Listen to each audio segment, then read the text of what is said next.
everyone, it's Tanny Games here. Welcome back to the channel. We're back in Love and Deepspace to do some pulls for my man Xavier. And we're gonna pray that we're lucky. We're gonna pray that we have luck on our side. I don't have a lot of pulls, as you can see, so I forgot to grind. Well, I didn't forget to grind. I got distracted. My friend asked me to play a game with her, so I did, and yeah, so I'm sorry, yeah, but we're gonna do some pulls and we're gonna hope that we can get this. So let's begin.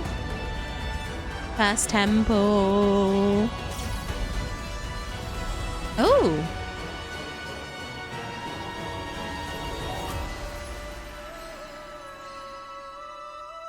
Aw, not Caleb. Oh dear. Me seeing this would be like, oh, not Caleb. Well, that's new for me. That's kind of cool though, at least. Always nice to get something new, even if it's not what I wanted. Now I've got more pulls to get my guaranteed. Oh my gosh. This game, man. Already starting off cruel.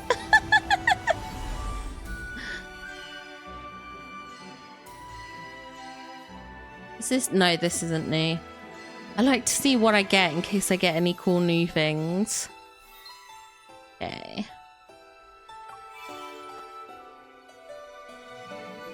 Number 10. Oh my gosh. They're going. They're going.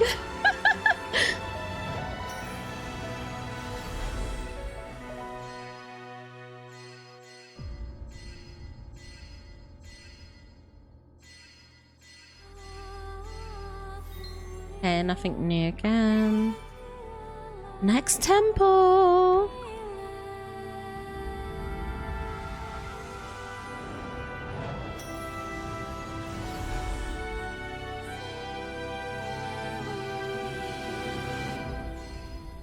Is this? Oh no, this isn't new. It hasn't got new on it. I just didn't recognize it. Okay. Let me claim my Deepspace limited wishes as well. Because, you know, every little helps, guys. Every little helps.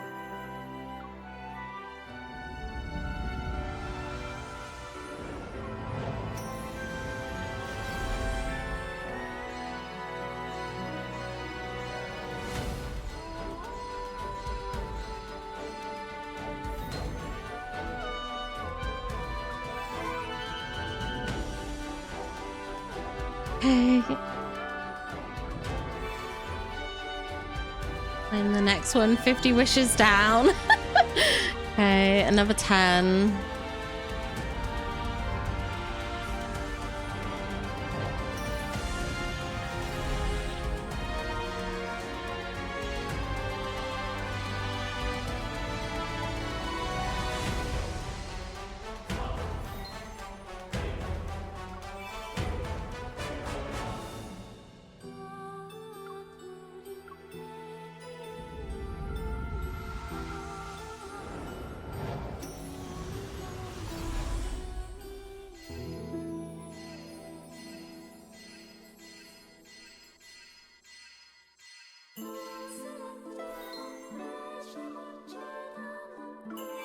I'm not enjoying this, gang. I'm not enjoying this. Already up to 70 pulls. Oh my goodness. Okay.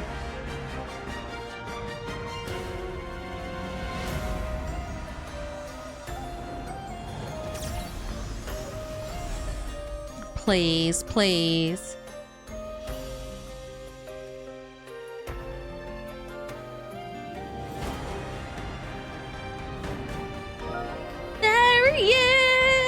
Yes, yes, yes, yes. That's what we love to see. Oh my gosh. Oh, I'm so happy about that.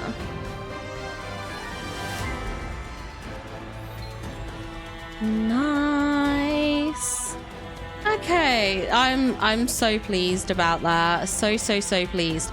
I do think that obviously I want the pair though, but I mean, look, I ain't got much in the way of diamonds. I ain't got much in the way of diamonds, but oh my gosh. Okay, let's go. Hold on, let's go into this. Oh my gosh, it's so pretty. So pretty.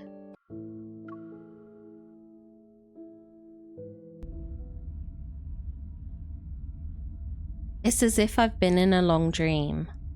My consciousness is an immobilized seed that's buried deep in dark soil. The space around me is compressed into an endless void. Without any reference points, it's impossible to sense the passage of time. My memories are no different from a thick fog now, yet occasionally I hear voices in the distance.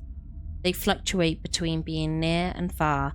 There are jubilant cheers from the living and sorrowful sobs from the dead. I will find you. Who? This voice is akin to a hallucination, born from endless waiting. However, it is only the ray of light penetrating this dark blackness. I don't always hear it, but when I do, the faint light advances a little further into the void.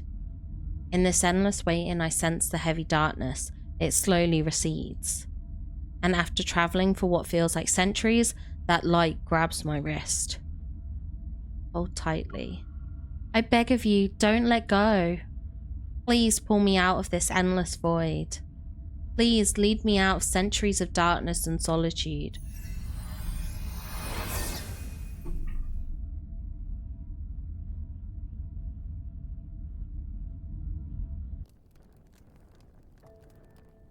The Chosen One has been summoned.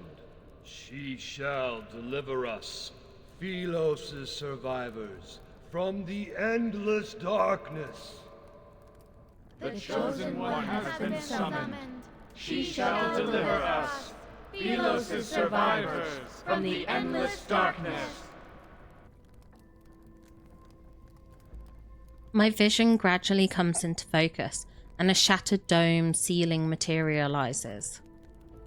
Below the altar, countless pale faces emerge from the firelight. Their gazes, fixated on me, are empty despite burning with great intensity. We will return to Philos prior to the apocalypse.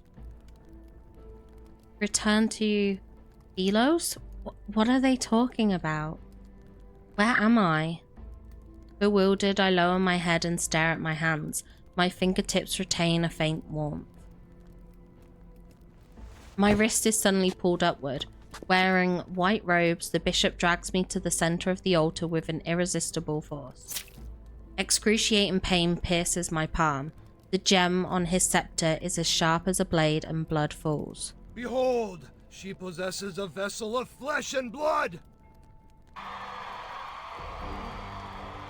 Garbed in white, the acolytes cheer at the sight of my blood. While this absurd scene unfolds, a strange trembling rises. I feel it in my feet. But it's not that I'm afraid. Rather, the ground is actually shaking.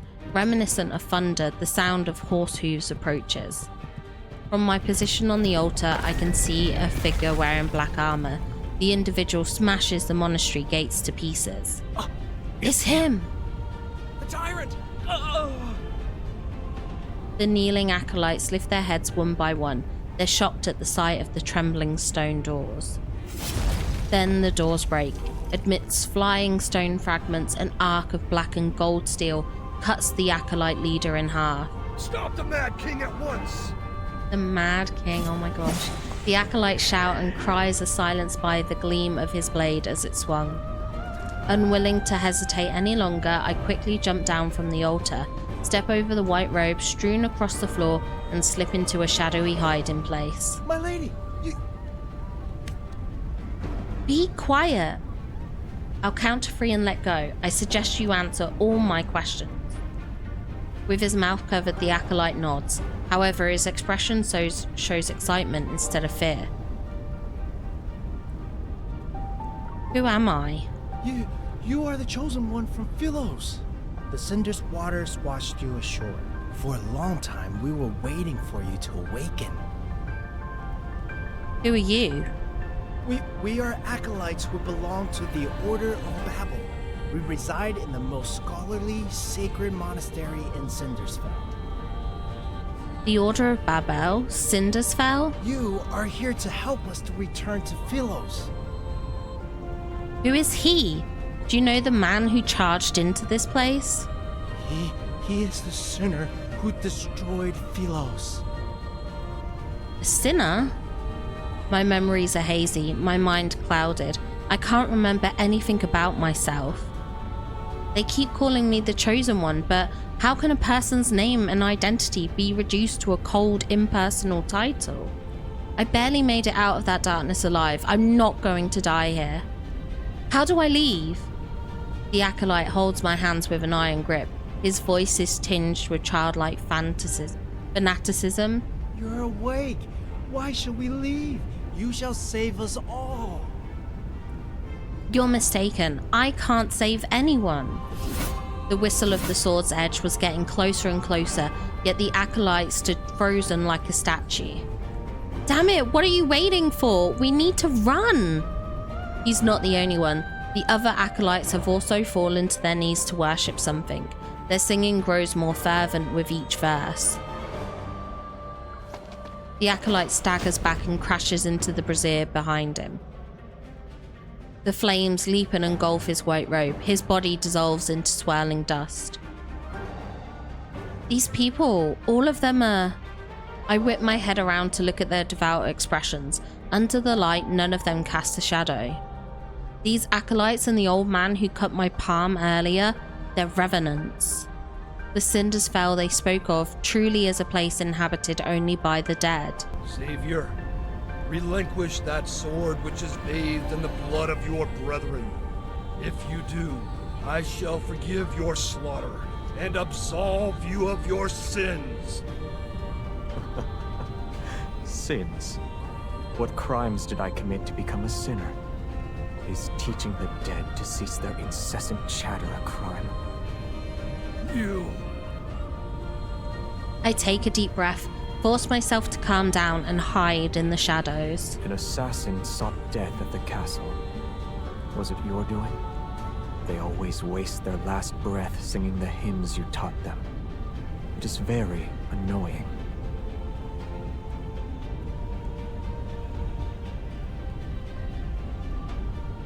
Using the narrow gap in front of me, I watch as the figure approaches the bishop. Philos' prophecy rings true. The Chosen One has appeared, and the land will be saved. This city, as well as your fate, shall... Firelight dances as long hair cascades from underneath the man's crown. A soft, gentle glow is reflected. Oh, he's so handsome! Your life is about to be snuffed. Where is this so-called Chosen One? Also, look at the inside of his cloak. How beautiful is that? He steps forward, his black and gold boot treading on the hem of the bishop's robe. Are they preoccupied with praying for your salvation? You, irredeemable traitor! You are the sinner who destroyed Philos! Clang, the bishop's scepter is sliced in half. He backs away until he collapses against a confessional. She shall be the harbinger of your demise. You are here to die. That is where I must correct you. I'm here to attend your funeral. Oh my gosh, that's so cool. You're wasting your energy. You cannot kill me, nor can you. Everything seemingly comes to a standstill. Then a corpse slowly settles onto the ground under that man's feet. It kicks up dust. The stifled groans fade while the night wind extinguishes the last flickering flame on the altar. The man slowly lowers his blade. Surrounded by sparks and dancing cinders, he descends the long staircase. I'm stunned and my fingertips are numb. They can almost feel the reverberations from that sword's deadly swing. In the darkness, the sound of footsteps grows more distant. Is he gone? Still tense, I wait for what seems like an eternity before I use the wall to support myself. I cautiously step out from my hiding place. I need to leave. The entire hall is deathly silent. There's only rubble and a white robe on the floor. Stone pillars have collapsed and the flames creep along the spilled wax on the cracked floor. Ghostly lights frolic across the walls. I turn and thud. A sharp blade, having been thrown past me, is now embedded in the stone wall behind me.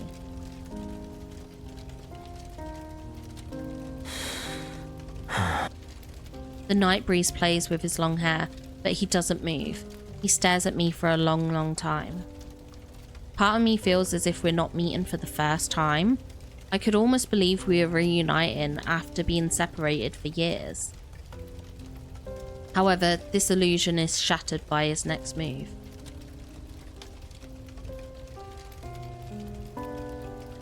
The man they called a Mad King leans down. He lifts the tip of his sword and it touches my throat. Only the dead dwell in Cindersvale. So, who exactly are you? Ooh. Oh my goodness.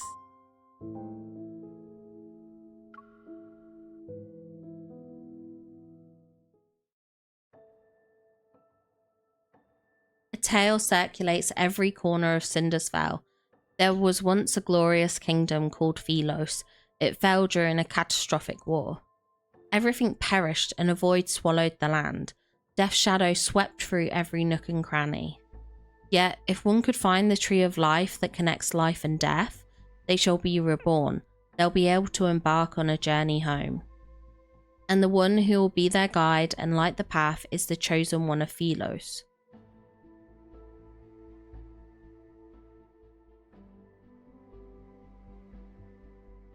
The sword rests near my throat. The slightest movement will kill me. You heard everything? Indeed. You are the chosen one foretold in the epic poems. Death approaches as an inexplicable rage boils within me. I grit my teeth and speak. Can the words of the dead be considered a prophecy? They're nothing more than last words.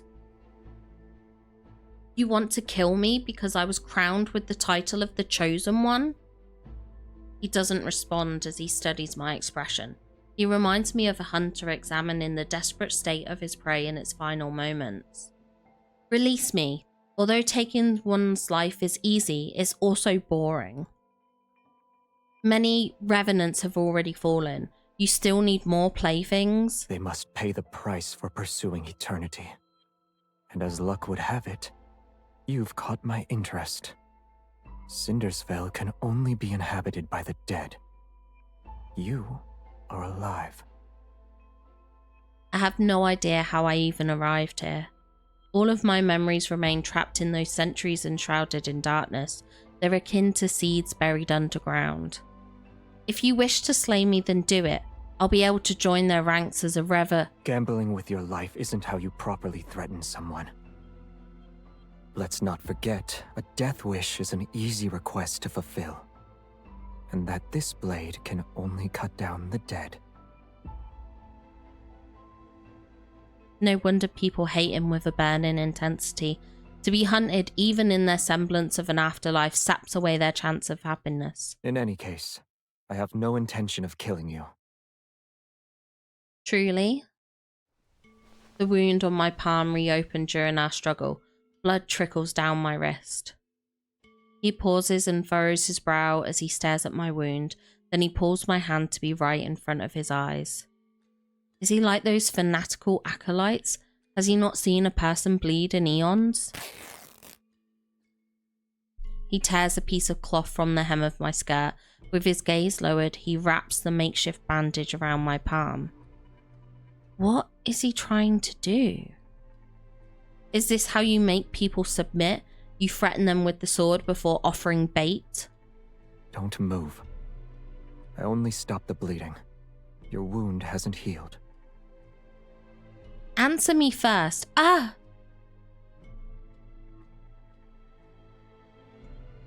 He ties a knot over my wound, picks up his heavy sword, and turns to leave. My mind tumbles further into chaos. I jump down from the stone coffin and grab the corner of his cloak. Why are you changing your mind again? He turns around. A moment passes before he offers a faint smile. Perhaps I'm wondering how someone who bleeds so easily could be a savior. I slowly let go of him. Danger lurks in every crevice here. Stay alert. I wish you luck.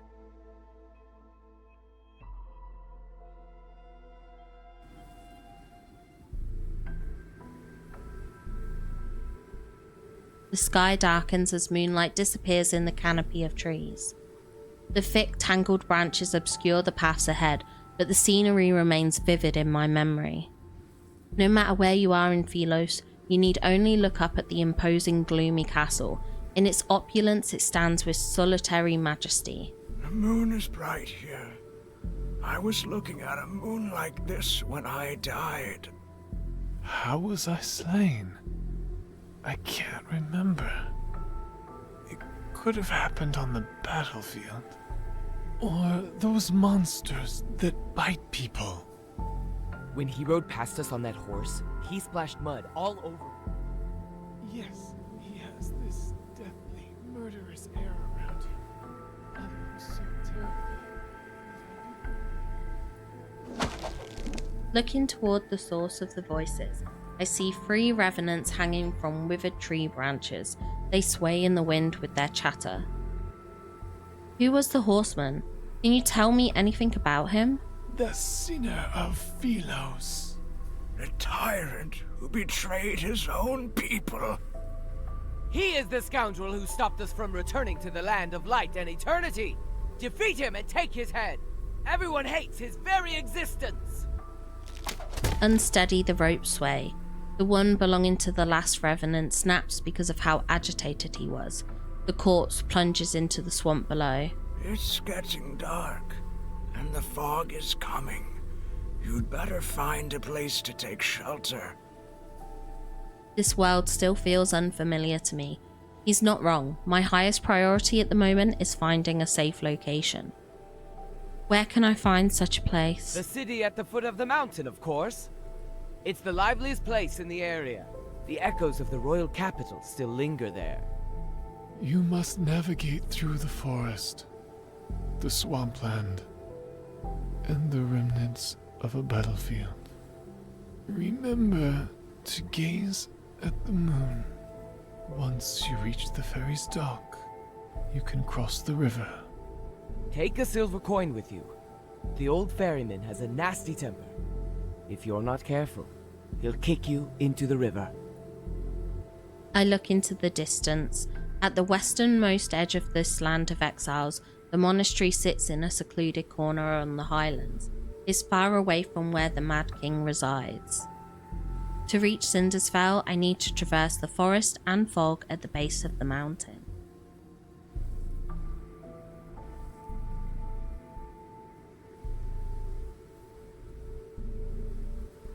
The 4th moonlit night.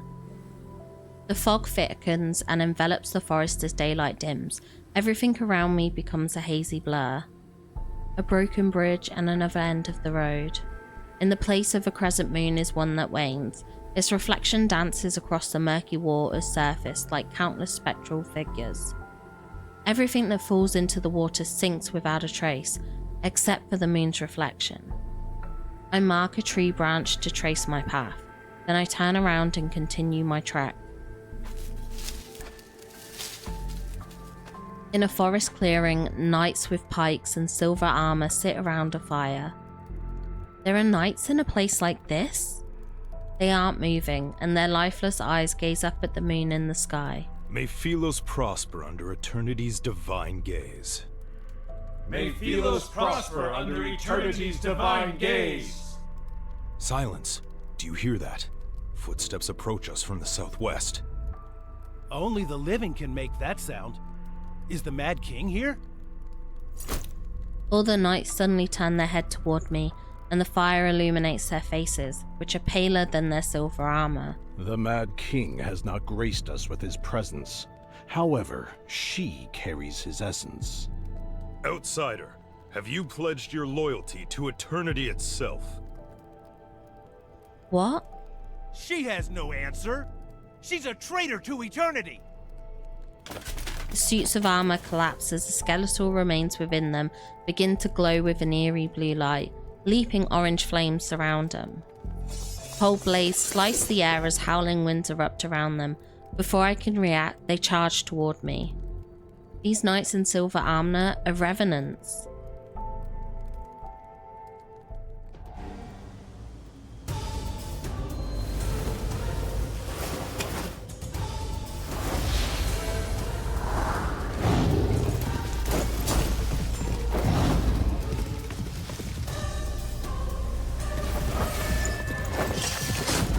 Oh, don't be laggy. Get on. Oh! Gawking. Hold tight.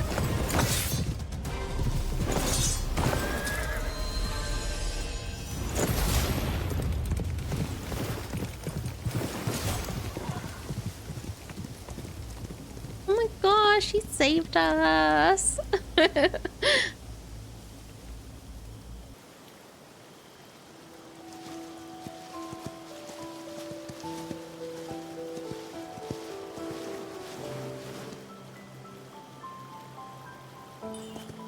Earlier you mentioned the... Oh my gosh, that went too fast. The dead are trapped in a perpetual cycle.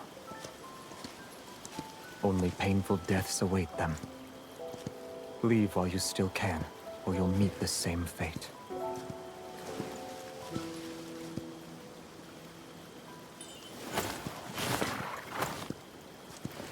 In a rush? Didn't you tell me to leave while I still can?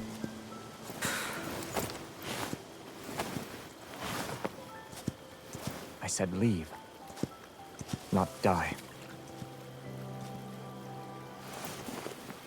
This land only cares about you walking into its trap. They said the fate of the city is in my hands. I'm the chosen one. It's also... Oh gosh, too fast again. Stop doing that, game. You said their fate is in your hands.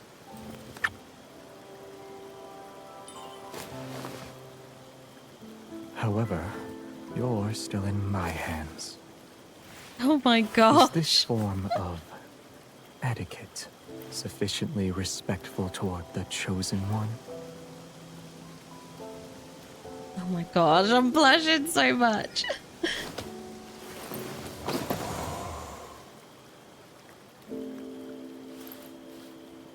I told you this place is fraught with danger.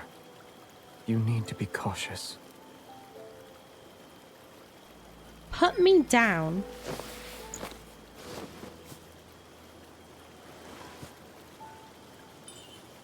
So you've never heard of Philos' prophecy? I've heard more last words. Such as? Excuses from the greedy. The pleas of those on death's doorstep. Confessions of hypocrites.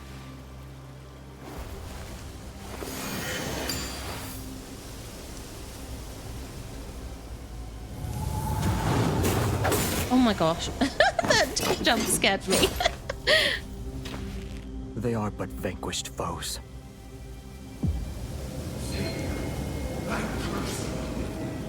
You shall never find deliverance. You will be devoured in the act of slaughter. Is that so? May your last words come to fruition. Oh my gosh.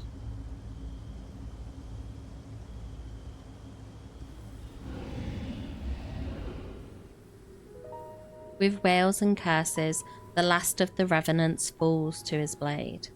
The mist disperses. Moonlight illuminates the armor and broken swords that lie scattered on the ground. They bear the ancient patterns of Philos. Were they Philos' knights in the past? If you're their king, then why...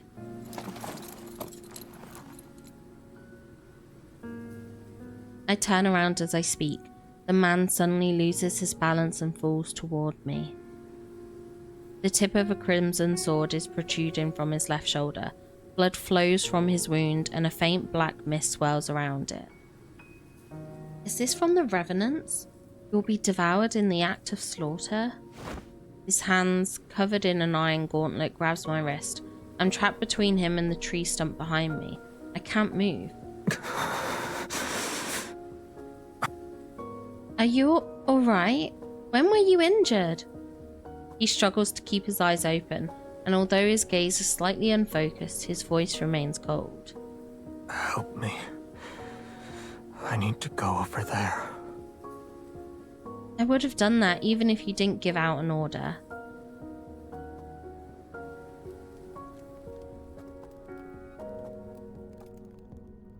After gathering enough fallen leaves and dry branches, I build a fire at our resting spot. In the fire's glow, his face is deathly pale. It's almost drained of colour. Would you like to warm up by the fire? No need. Do you need water? No. Do you want to rest? Very well. If you won't sleep, then I will. The night is cold and damp, so I'll be borrowing your cloak. He shifts slightly without saying a word. His eyes are still closed, but he does move to make room for me. The cold wind howls through the forest as it becomes fiercer. I hug my arms tightly, lean against his side, and act as if it's not unusual. You have a heartbeat, you breathe, you bleed. You're alive, just like me. Is that why you didn't kill me at the monastery? Did you see yourself in me? He didn't seem interested in answering my question. During that battle, his sword was the only weapon capable of slaying the revenants. No wonder that old man with the white robes wanted it. While connecting the pieces of information in my mind, my gaze shifts toward the sword lying half a meter away. It's a great sword that devours light. Aside from the back of the blade being thick, the weapon itself is completely black. Mysterious runes are inscribed on the sword, and they surge with light whenever it's swung. Does your weapon have a name? No, it's just a sword.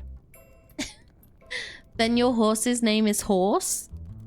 He doesn't respond, and silence settles between us. What about your name? Should I just call you Man? I acted like I'd forgotten his name, just so I could bring it up. Xavier. Despite knowing how dangerous this forest is, you willingly entered it. You have my thanks. You are mistaken. Worthless rabble trampled on my garden. I cut them down, roots and all. His nonchalant tone suggests I'm the first person he spared. My unspoken words remain in my throat as my gaze shifts once more to the terrifying sword at his side. I'm sorry to disappoint you, but this blade cannot harm the living. Then, when you used it against me at the monastery that day, it was just an act of intimidation? Yes. Inexplicable anger rises within me, and I tug the thin blanket covering my body.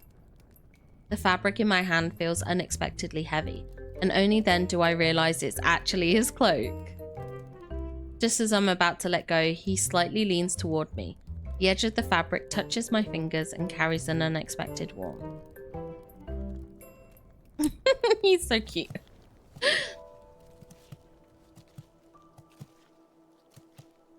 Day 2. The thick fog has dissipated when I open my eyes. A crescent moon hangs in the firmament and casts a light upon the embers of our campfire. He helps me onto his spectral steed, and we traverse the forest before the next moonlit night arrives. Whenever we encounter those revenant knights, they are swiftly cut down by his massive black sword. Xavier, only an agonizing death awaits you. As we pass through a swamp, I see a dead tree that was half fallen. Oh, that has half fallen. It's covered in the lingering souls of the soldiers who died in battle. He remains calm and spurs the horse forward. We press on.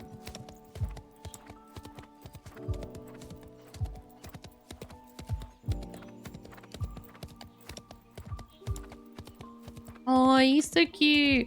It seems like these revenants aren't very fond of you. What crime did you commit to make them hate you so? To properly tell the tale, I'd have to start with the era in which they were truly alive. With a slight tug of the reins, he prompts the horse to leap across a ravine. I know they're afraid of your sword, but once the revenants are slain, where do they go? Nowhere. Once the phase of the moon changes, they'll come back to life. The dead are trapped in a perpetual cycle. Only painful deaths await them. So that's what he meant.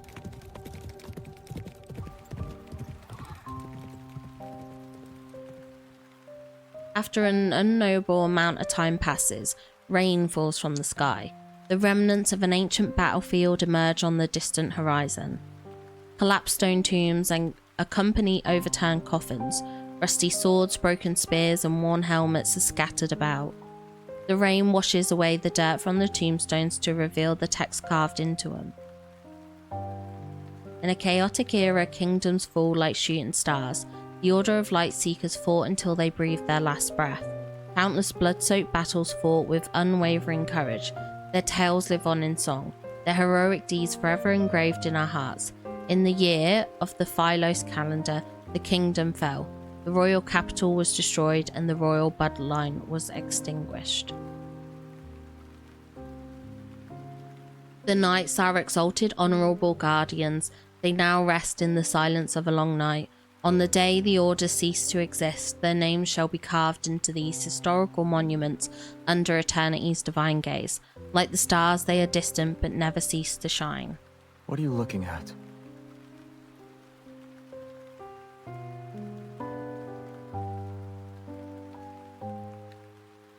After tying the horse to a tree stump, he walks toward me. I wonder if my name might be with these knights. Why? Philos didn't meet his demise until I was gone. For many years. For those who once knew me, I must have died early. If I wasn't an exiled prisoner, then someone should have remembered me. It's possible they made a memorial. Is being remembered that important to you? I'm unsure of when he had lifted his cloak to shield me from the rain. These knights fought for their country when they lived. After they died, their tombstones were used to pave roads. Being remembered isn't important, but if no one remembers you, then isn't that the same as never existing in the first place? It took him a while before he finally spoke in a calm, indifferent tone. The rain is about to cease. We should leave. My legs are numb because I was crouching for a long time. Seeing me struggle to stand, he grabs my wrist and hoists me onto the horse. In the distance, the forest path gradually widens and becomes a road. An endless expanse of land stretches towards the horizon. And across the river is our destination, Cindersfell.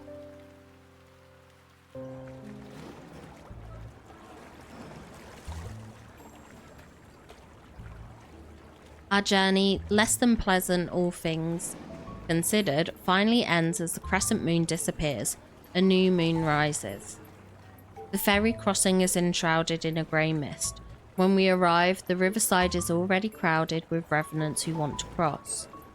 The revenants from earlier said I must cross this river by boat to arrive at Cindersfell. An unexpected event occurs. The lively atmosphere at the dock disintegrates when we appear. The revenants who were talking amongst themselves fall silent and back away. They create a clear path for us.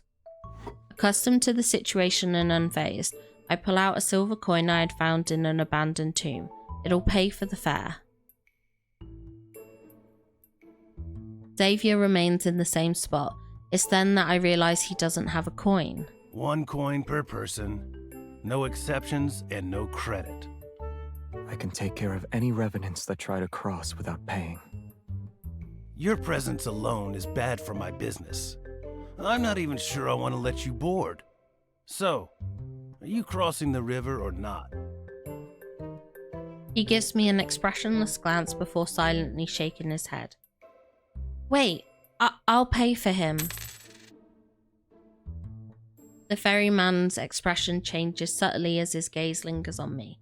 He presses his lips into a thin line before gesturing me to board the ferry. The man behind me doesn't say anything as he heads for the stern. I don't even get a word of gratitude. As soon as he steps onto the boat, however, all the revenants swarm to the stern. It starts to sink under their weight. Meanwhile, the bow where Xavier and I are standing rises. Either find a seat or get off the boat, you dead bastards. The revenants on the stern proceed to leave as if they were pardoned from execution. Only the two of us remain. In the silence, the small ferry moves across the water and disappears into the rippling moonlight.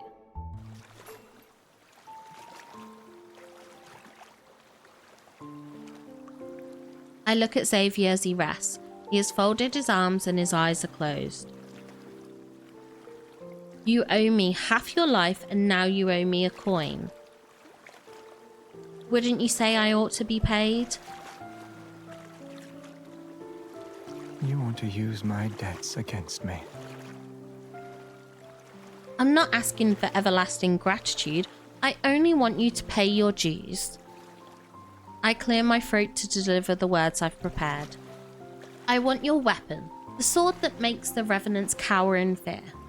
No.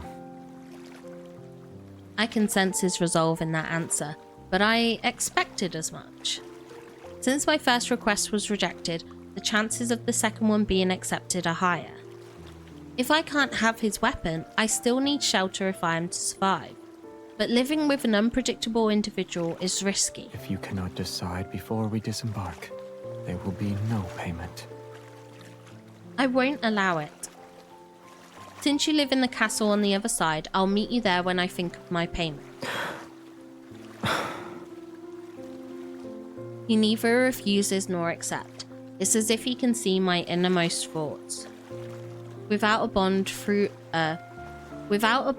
forged through hardship, this might be my only chance to request something from him. Before we part ways, let me offer you one piece of advice.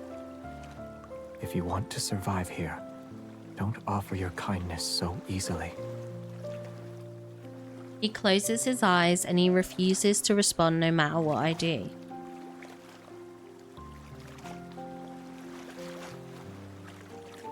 The fog over the ridge gradually dissipates to reveal a towering black castle in the distance. Just as the ferry is about to reach the shore, it strikes the shoal and rocks. My body lurches to one side. When my fingers touch the reflection in the water, ripples spread out and converge toward my fingertips. They coalesce into an elusive image. This is... Brightly coloured flags slowly rise as the white floral arrangements line both sides of the marble staircase. A young knight ascends the long staircase. Amongst the cheers of thousands, he ascends the throne. A hand places a crown upon his head. A lumen flora, the symbol of Felos' royal family, is pinned to his lapel.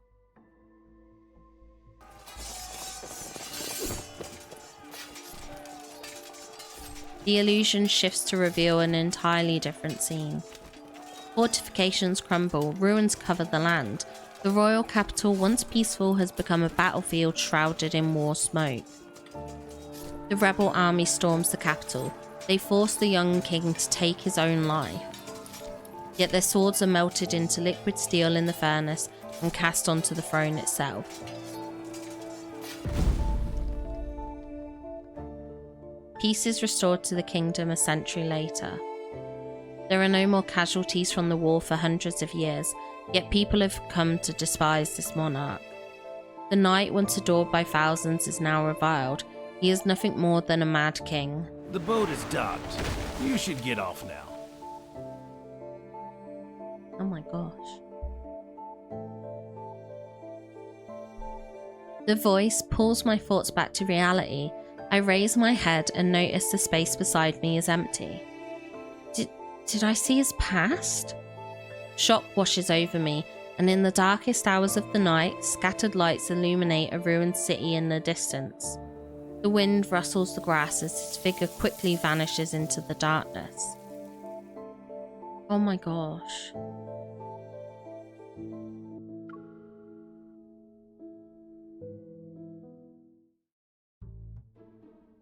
I've been wandering the city for days. Although I failed to discover new information, I feel more free than ever before. But what surprised me was that every revenant here firmly believes they'll return to Pylos one day. And before I knew it, I started to believe it too. Within that rotten black castle is the Mad King, who sits on an abandoned throne. Countless kingdoms, innumerable cities, all their denizens wept under the hooves of the tyrant's iron cavalry.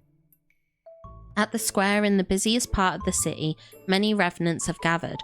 I pull my hood tighter and move closer. The dead were turned into weapons. Their bones and souls are mere cannon fodder for his wars.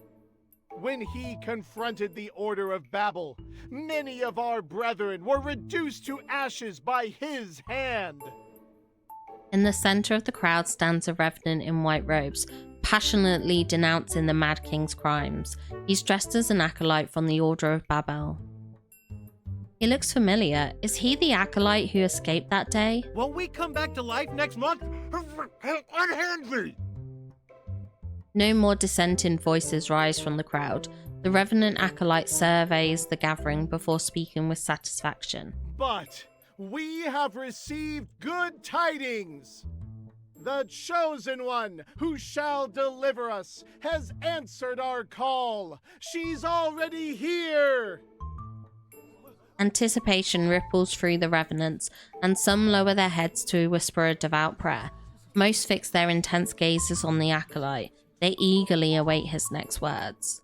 Before the apocalypse descends, the sacred pilgrimage ceremony will proceed as planned. We shall reach the Tree of Life and return to our homeland. What is this pilgrimage ceremony and Tree of Life they speak of?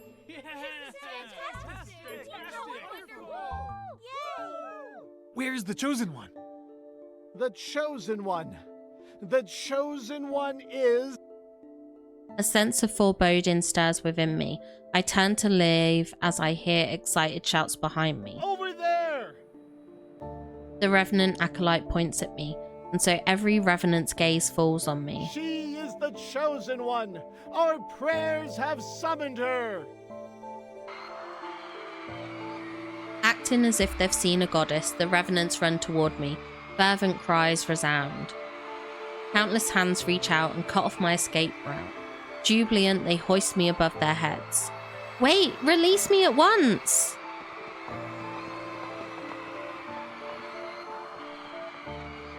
The Revenants carry me to the castle perched on the tallest hill. I wasn't even given the slightest chance to struggle or escape. The acolyte clears his throat and shouts at a half-open window located on an upper floor of the castle. The one who stands before you is the slayer of the eternal night, the night of refulgence, the pilgrimage ceremony's shepherd, the ruler of fate, the shining beacon of hope to Philos' countless survivors. And she will be your nemesis until you die. Our prayers have summoned the Chosen One. Did he come up with those titles in the time it took to get here? The black window frame slightly stirs, and a dagger with a cold gleam is thrown down. My castle is too small for your ilk. Only your Chosen One can come in to slay me. And there will be a sea of blood if you let me handle the selection process. In the blink of an eye, the righteously indignant revenants scatter in all directions. Even the enthusiastic acolyte runs away and disappears like smoke. A chill runs down my spine as I look up. The figure near the window meets my gaze. I see they've made their choice. Resigned, I sigh inwardly and pick up the dagger.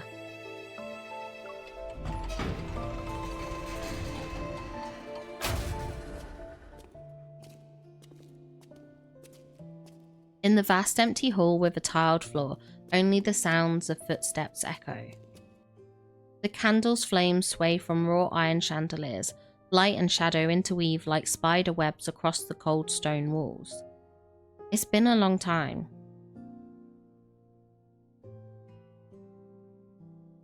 I stop at the foot of the throne and look up at him. You bear all their hopes and dreams, and their very faith rests upon your shoulders. How does it feel? It's not great. But I'm not here to duel you to the death. I know what I want for that silver coin. I step forward and meet his gaze. I try my best to appear confident. Your observations are correct. These revenants are in a cage made from their own obsessions. I can't save them, and I don't intend to try, since I have no interest in being the chosen one. Returning to Philos is my best choice. Once I'm there, I can recover my name, my memories, and myself. Xavier, I need you to help me return to Philos. Is Philos important to you? Of course, it's my homeland and the only place I can remember. If the Revenants strongly believe they can return, then perhaps a method exists. I'm no different from them if I can't remember anything. Let's assume this Philos you desperately wish to return to no longer exists. What then? Is he reminding me, or is he trying to make me give up? You have my permission to stay here. Though, we need a relationship that binds us since we'll be together for a long time. I agree. As soon as he let his guard down, I quickly agreed and scrambled in my mind for a role that could connect me to the king. Minister, attendant, knight, or loyal subject? In any case, I'll need time before I can give you a satisfactory answer. That figure, surrounded by countless blades on the throne behind him, simply let out a faint laugh. Are the swords on your throne truly mementos from assassins? Do you want to leave one yourself? Our conversation hits a wall. I clench my fist before turning away with a smile. I'll just pretend I didn't hear him. By the way, can I have a room that has access to fresh air? I'll allow it. So handsome.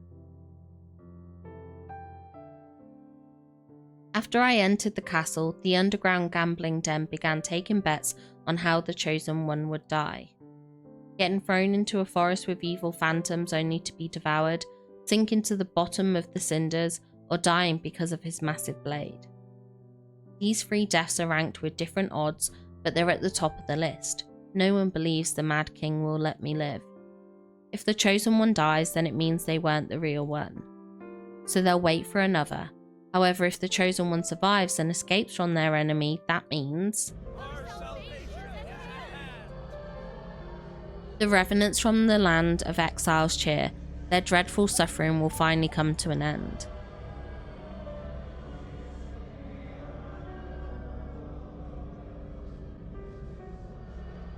They sing their praises for days, and even though I chose the castle's highest room, their voices still penetrate the walls. But ever since I escaped the monastery, the arduous journey of poor sleep and travelling without proper rest has left me exhausted. Now that I have shelter, exhaustion washes over me like a tidal wave. Revenants don't need to eat, yet I'm forced to endure this hunger.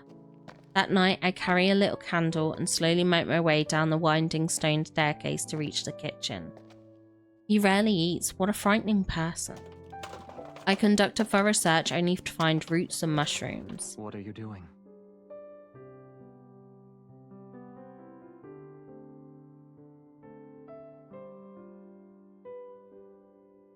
Don't you need to sleep?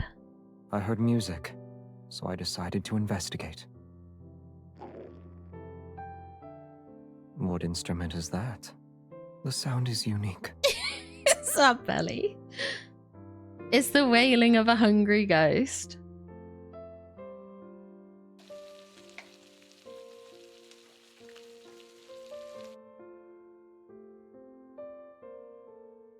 "15 minutes later, he brings over a bowl of mushroom soup.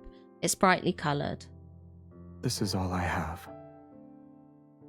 It's alright, I'm not a picky eater. The taste is rather strange, but I've been starving for several days. It's nothing short of a rare delicacy. Once I swallow a spoonful, my stomach begins to churn violently, and the entire world seems to spin. Bizarre otherworldly visions appear before my eyes. Revenants dance in the air, and Xavier's black cloak suddenly transforms into a giant floating blanket.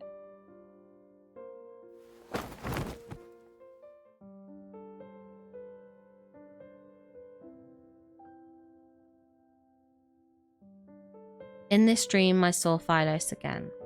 It was far away from me, yet it was still beautiful. Walls of brilliant snow white surrounded the city. Towers loomed in clusters, their vibrant flags fluttering. The streets gleamed with a soft radiance.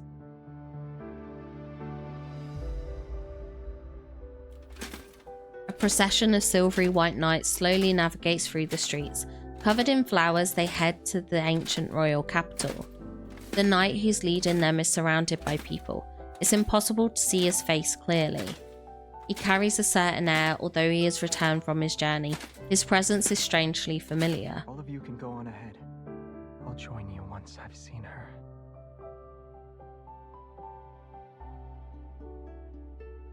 The sun, moon, and stars revolve as he turns around. My vision blurs, and the white city walls transform into a clock tower bathed in the sunset's glow. He turns around, sees me, and smiles. Before I can recognize him, a flock of pigeons flies past us. Their flapping wings obscure his eyes. I thought you'd never see me again.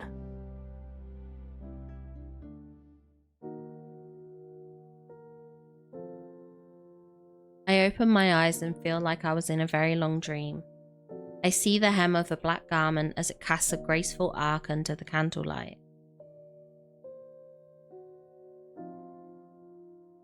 That man is looking at me. It's as if he stepped out of my dream. I have an antidote. In his hands, he's holding a bowl of medicine that gives off a faintly bitter scent. Although I've returned to my senses, I'm at a loss of words. I already tasted it. Misinterpreting my thoughts, he speaks in a calm tone. I hesitate before reaching out to grab the hem of his clothes. I squeeze it a few times.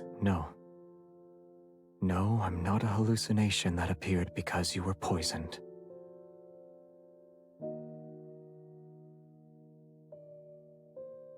He sits down at the edge of the bed, his elegant long fingers supporting the back of my neck as he brings the bowl of medicine to my lips. His pose is unmistakably intimate, yet his expression remains unchanged. His eyelashes aren't even raised once. I hear a clamour. Did something happen? It's war. There is a war happening here? In a place like this? Yes. Some of the Revenants harbor obsessions from their past, waging war relentlessly. They never really die, and they don't stop. They were once your subjects, Your Majesty. Why do you make it sound like it has nothing to do with you? Listen. The loudest voices belong to those trying to find a way to rescue you, the Chosen One. If you die here, I'm afraid my moments of peace will significantly decrease for the next month. The light flickers on his face as he picks up the bowl again. Open your mouth. The slightly bitter liquid spreads across my tongue. He gives me a sidelong glance, but he doesn't look away until he's confirmed I've finished every drop.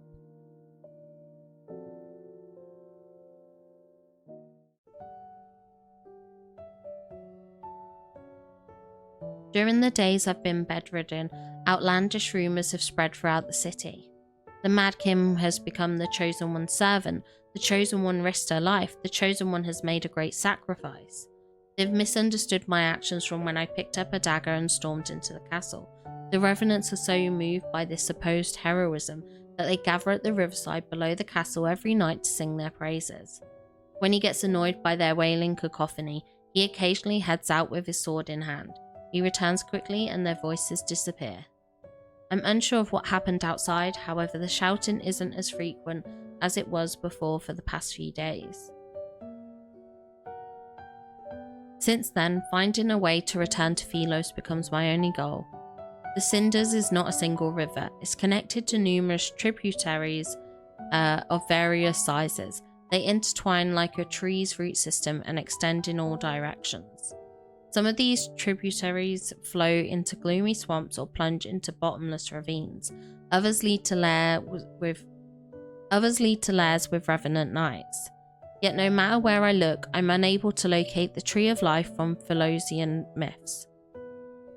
Day after day, I mark new locations on my map only to cross out their names later.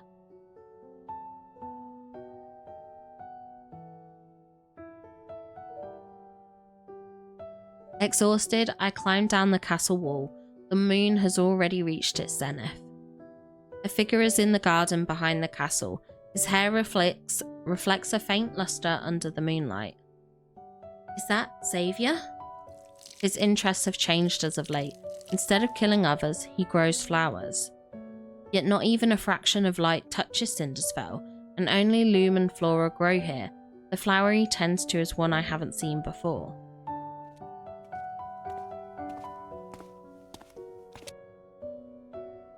What kind of flower is that? Curious, I walk up to him. He glances at me before he continues to water the plants. One that shouldn't be able to survive here. Then why are you growing it? He doesn't answer me, his fingertips touching the withered stem. I'm not sure if he didn't hear me or doesn't want to respond. I know you have secrets. You don't need to tell me. The fact that I have secrets shouldn't be a secret. But this secret is related to a certain person, yes? I crouch down beside him and push aside a cluster of leaves. The wilted leaves' veins have taken on a yellowish hue and the light blue flower bud droops. It looks so fragile that it might snap at any moment. People typically grow flowers to remind themselves of someone or give them as a gift. I doubt there's anyone you'd want to give flowers to in this city, though. There is one person.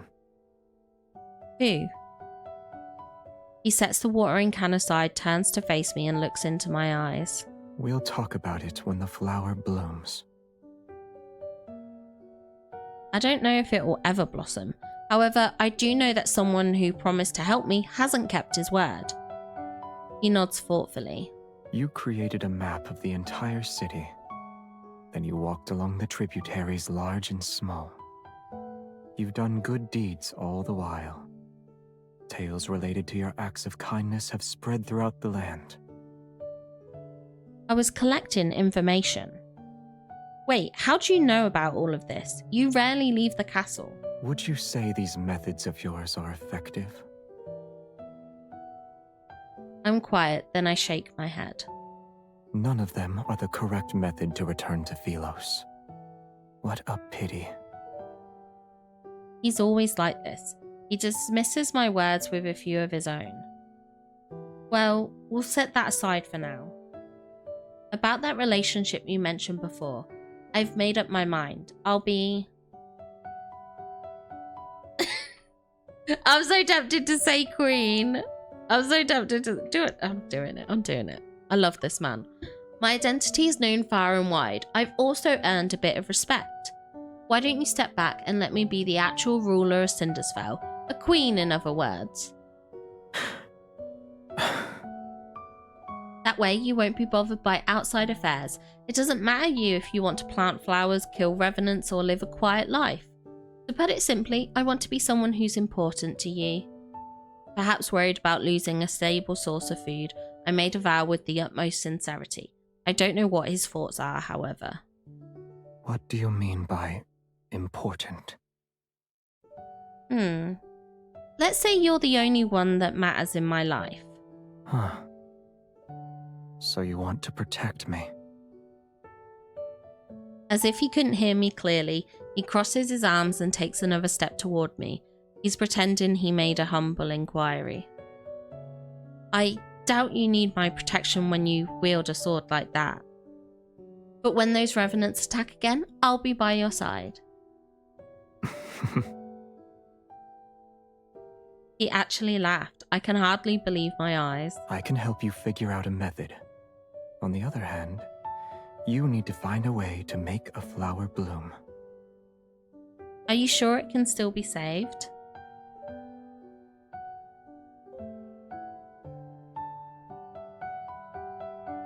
After agreeing to this surprisingly simple condition, I returned to my room. After spending these days together, Xavier seemed nothing like the Mad King those acolytes talked about, but the way he took me in and promised to help felt like just an excuse. An excuse to keep me here? Could it be because of the Chosen One rumor? With no answer for now, I sighed, yet his smile from moments ago kept flashing through my mind. The call of an owl resounds outside the balcony. A shadow swoops down, drops an envelope with a wax seal, then flies away. Huh? I return to my bed and open the envelope. On the letter, the stark, concise handwriting catches my eye. We would like to invite the Chosen One to our sacred monastery so she can observe the selection process for the pilgrimage ceremony tomorrow. The Order of Babao looks forward to your answer.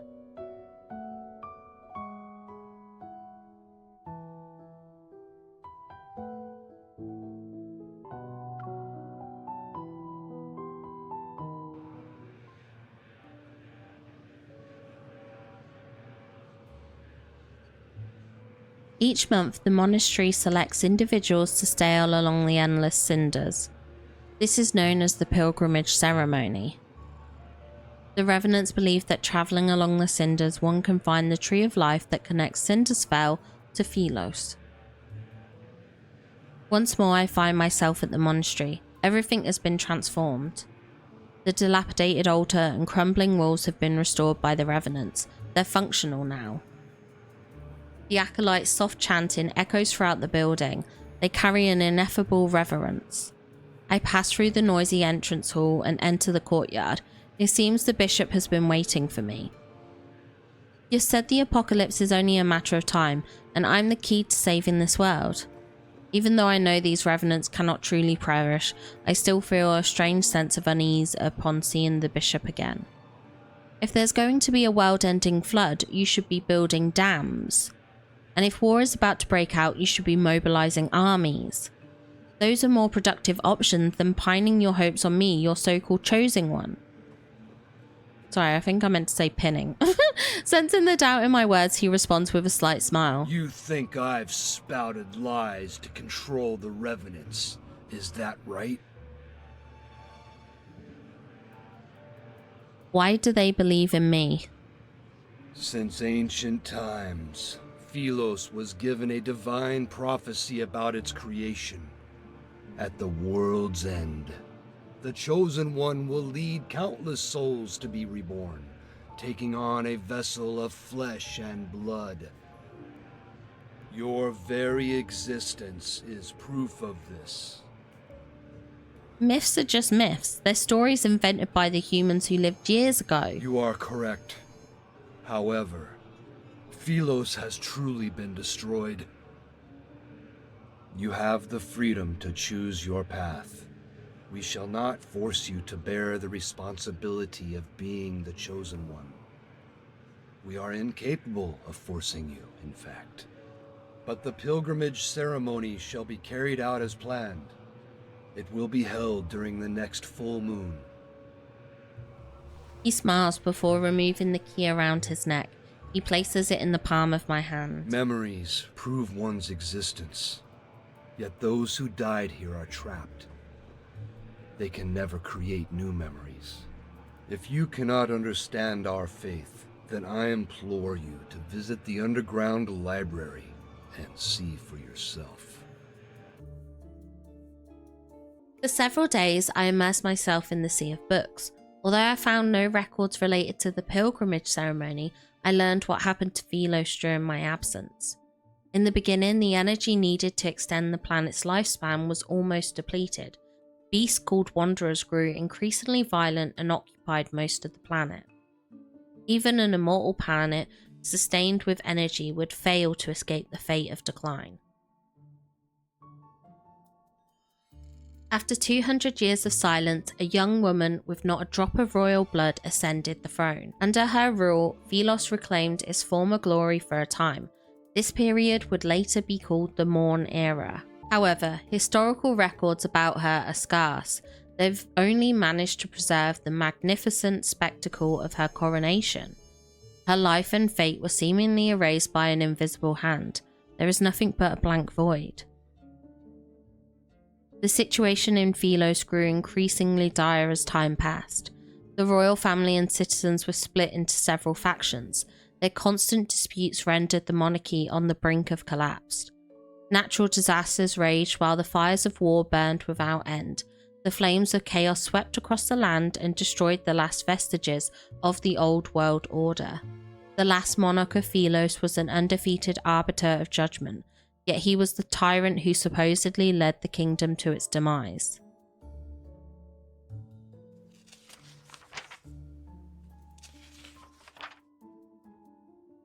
The tyrant addicted to bloodshed, the embodiment of corruption, a fallen god who was devoured by the darkness.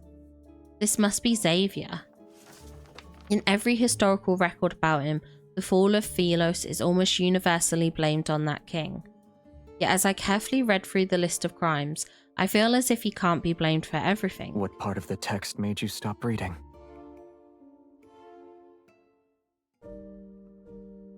Startled, I look up to find the tyrant himself. He's leaning down from the balcony above, and his gaze is fixated on me. Why are you here? My only important person disappeared. Was I not supposed to look for you?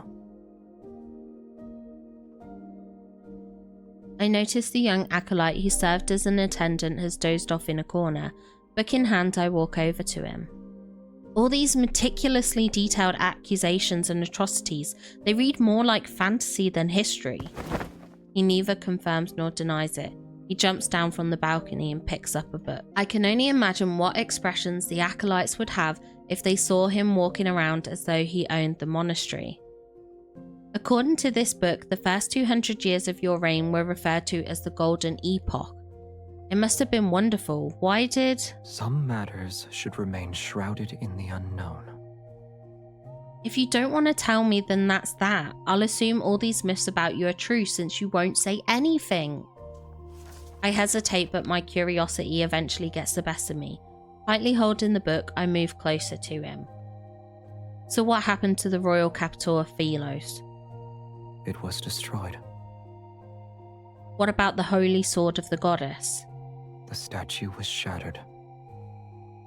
Astria Knight Academy and the oaks behind the Star Hunters main building? I desperately recall the places I can remember. Burnt to cinders, along with all the birds in the forest. The wind blows past us again. The windows rattle as the chandelier above us sways. The curled yellow pages flutter rapidly as the story rewinds to the first year of the Morn era. A single event was commemorated, the coronation of Philos' only queen. Let's change the subject then. Have you met this queen? Out of all the monarchs who ruled Philos, why is her story glossed over? Even her portrait is unrecognizable now. I touch the blurry portrait on the page. The ink has been smudged. He looks up and his gaze lingers on that page, then he turns away. I don't remember. I will say that your impression of Philos is too idealistic. But those revenants said Philos... They have no memories, and those without memories can only believe the stories told by others. Lend them your ear for too long, and you'll become just like them. I know. I'm already someone without any memories. That's why I want to return to Philos and find them. The revenants will be at their strongest during the full moon. We'll head back once you've seen enough. Only now do I realize that he's here to take me back, even if he didn't say so directly. I see, you're worried about my safety. You said you needed to find me because of our agreement, but it's actually because of loneliness. You've lived in that castle for too long. I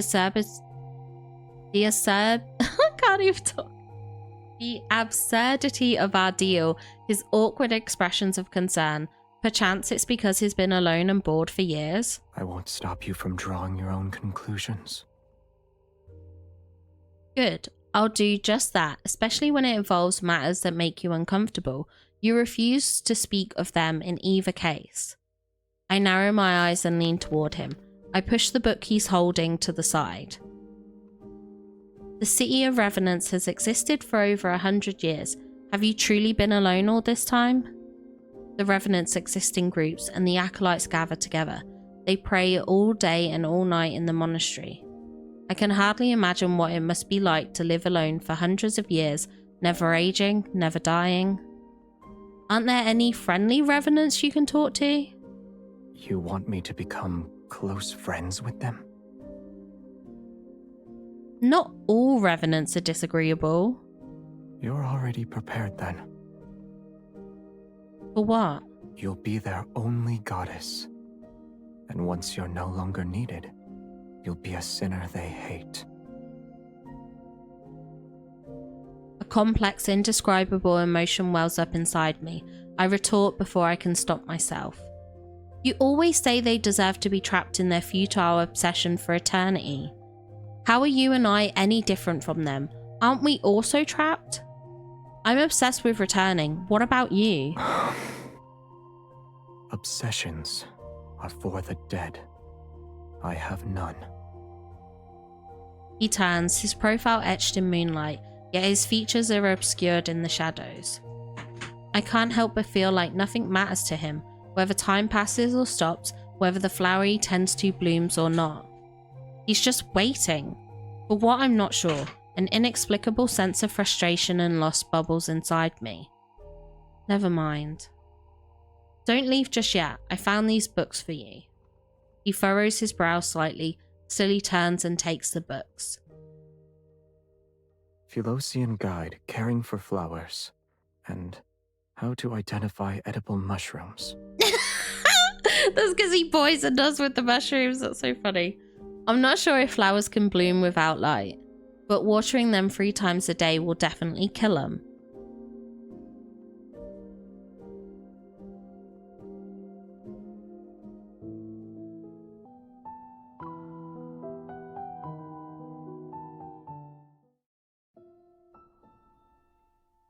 Following the book's instructions and using the withered plants as fertilizer, the unnamed blue flower finally shows signs of vitality. It's grown taller since yesterday and its leaves unfurl with a hale luster. Days pass. Before I know it, it's time for the pilgrimage ceremony. Outside the city walls and along the riverside, over 100 tents have been set up. It's to accommodate the thousands of revenants who are here to witness the ceremony. After praying at the monastery, the pilgrims and acolytes descend along the ridge. They carry blessed lumen flora. The procession covers a long distance. Singing hymns to praise Philos, they walk with carefree steps and carry lamps throughout the night. The lights in their hands form another river. They flow through the dark forest and across the swamp. The 36 moonlit light. Why do I feel happy and sad? We have our faith. But faith is fragile. It's like a flower or an egg. One careless moment is all it takes to break it. What's an egg? I can't remember anymore. But it doesn't matter. We'll be returning to Philos. Moonlight flickers across the mountain ridge as a gentle breeze passes. Dazzling silver robes sway back and forth. The Chosen One is attending the ceremony. My lady, why did you bring the Mad King with you? Trying to reform him must be a tiring endeavor, no? I'm unaware of the new rumors that are circulating the city. I respond with a sheepish smile and lower my voice. Rest assured, he has renounced his old ways, thanks to my guidance and spiritual cleansing. The young revenant's expression becomes one of astonishment and admiration. I gently tug Xaviers' sleeve. He glances at me and chooses not to expose my lie. That's wonderful. May Philos prosper under eternity's divine gaze. Oh, thank you whoever subscribed. Why do the revenants always say weird things? Ready to depart, I pull on Xaviers' sleeve, yet he opens his mouth. What if your eternity's foundation involves sacrificing others? Nonsense! Philos is the embodiment of eternity, and everyone possesses an immortal soul. Even if some are sacrificed, they're necessary and justified. How can we fight against the emptiness of time without immortality? How can we explore the universe? Assuming eternity does belong to Philos, then why did you and the others die? Yeah. Unable to refute his argument and intimidated by his sword, the young revenant stomps her foot and storms off.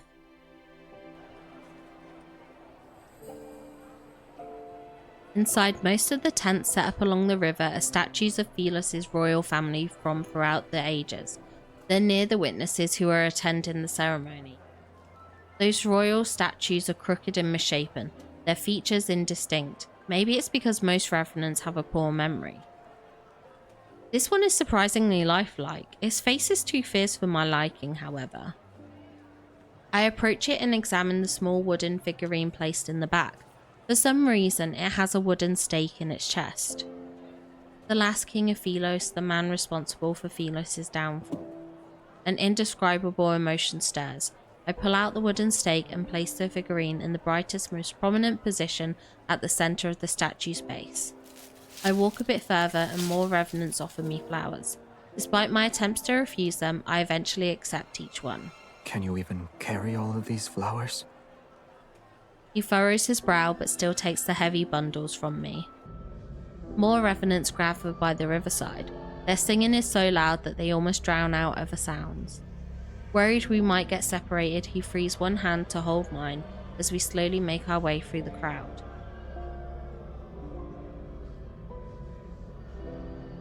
The last king of Philos and the man responsible for Philos' downfall. That beloved king who was eventually despised by all. That's you, yes?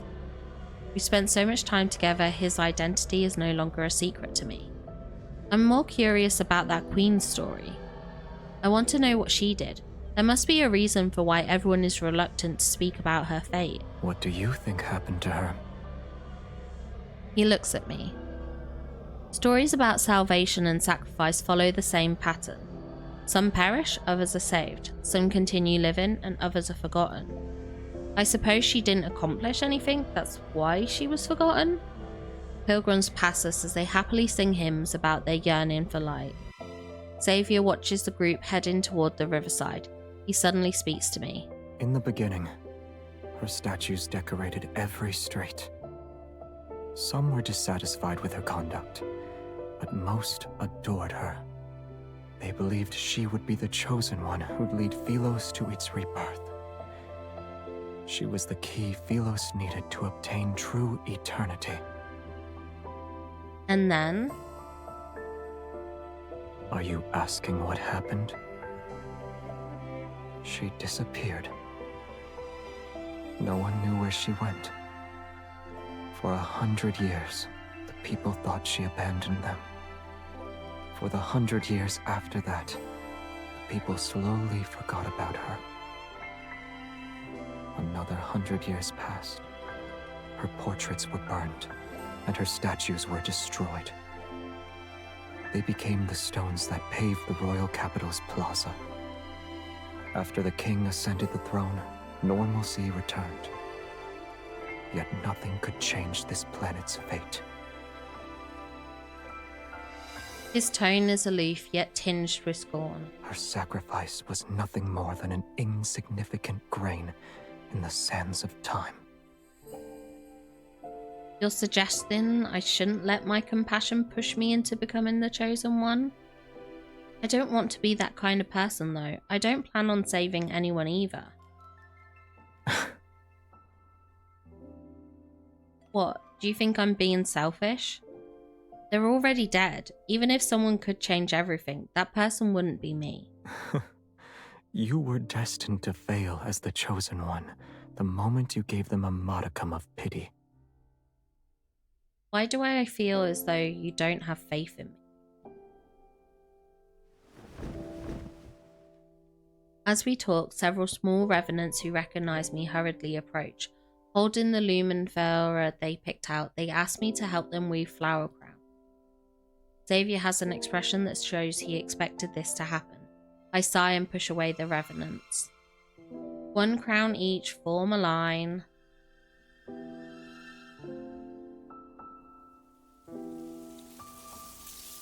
When I look up again, Xavier is already walking away from the lights and chatter. The night wind rustles through the grass as his figure quickly vanishes into the darkness. He always arrives with a sound and leaves in the same manner. His thoughts are impossible to predict.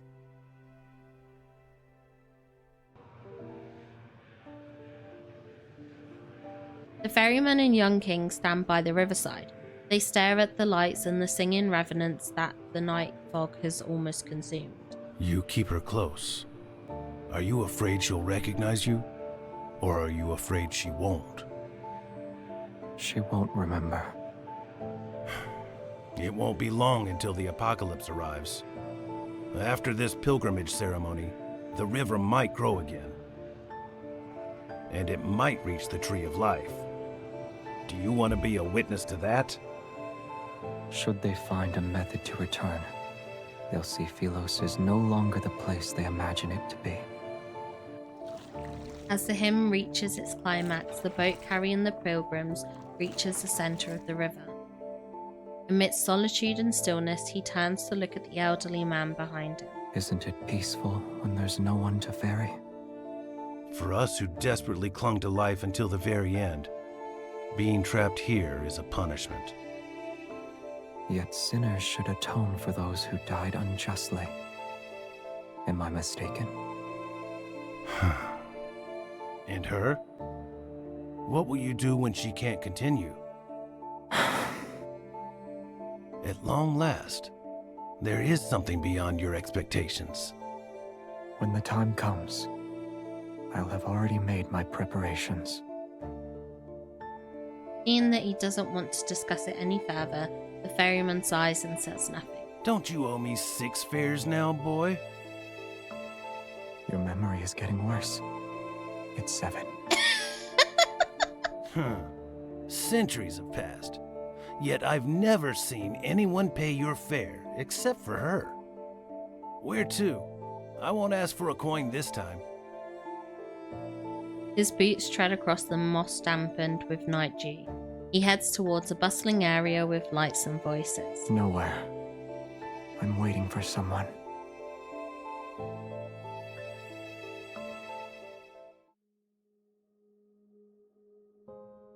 The Revenants say this grand ceremony is based on a ritual conducted in the past.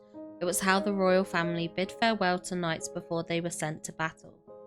I wonder if anyone gave Xavier flowers when he departed as a knight. I rub my sore wrist as I finish weaving the last flower crown. It's for him. He was scary. When he passed by my tent and saw me making wooden carvings, he threatened me into making one for him. My ears perk up when he's mentioned. I walk toward the tent surrounded by the Revenants. What did he ask you to carve? A small wooden figurine of the Chosen One. It's you, my lady. Huh? He only gave me a gemstone from one of his buttons. Was he trying to flaunt his wealth? Unbelievable. He's only pretending to obey you. He'll spend every night cursing you with that wooden figurine. That's an exaggeration, don't you think? Strange yet restless emotions stir in my heart. I look around, but I can't see him anywhere. Songs drift from the rustling forest in the distance. As the moon rises to its apex, the pilgrimage ceremony reaches its climax. The chosen pilgrims drift downstream in a small boat. They sail amidst the Revenants' cheers and song. The Revenants remove the floral wreaths from their wrists and toss them skyward. There is a shower of light that rains down. Did he leave me behind and return already? For some reason, this scene feels strangely familiar. It's as if there was an even more magnificent celebration in my memory. What's happening to me? Pain suddenly pulsates through my heart. The violent tremors pound against my eardrums as an unbearable force spreads from my chest to my entire body. Everything before my eyes blurs like paint on soaked paper. Your Highness? Your Highness! Tomorrow is your coronation ceremony. Starting tomorrow, you'll be the Queen of Philos. Before my eyes is not Cindersfell, but a magnificent grand palace. It's as white as snow and radiant. For your coronation, he asked for 20 carriages to be filled with fresh flowers. I'm telling you this in secret, so you didn't hear it from me. The children he hired lined the streets. They cheered and scattered flowers. Some stood along the roadside, others on rooftops. In the end, the entire square turned into a sea of flowers. Did you see it? Is this my memory? Are they talking to me? Wild winds sweep through the area and toss aside the already weightless bodies of the revenants. They tightly hold their hoods as they gather around me. It's the chosen one! My lady! My lady! Excited, expectant gazes approach me. I try to step back, but these individuals move closer. What did you just call me? The chosen one! You shall save us, my lady! Voices assault me from all directions as countless hands grab at my dress, their expressions revealing an urgent zealotry. Do you remember what Philos was like? You met the pilgrims in Philos. Did they find happiness? I heard that... What are they talking about? Help me! Help me! What's Philos? Pilgrims? Who am I? Why can't I remember anything? My memories have been burnt to a crisp. My mind is a blank slate, and I feel a strangeness unlike anything I've ever known. Philos is about to meet its end. We beseech you, your majesty. As the ruler of Philos, you must ensure this planet survives. The ether core within your heart can save Philos from destruction.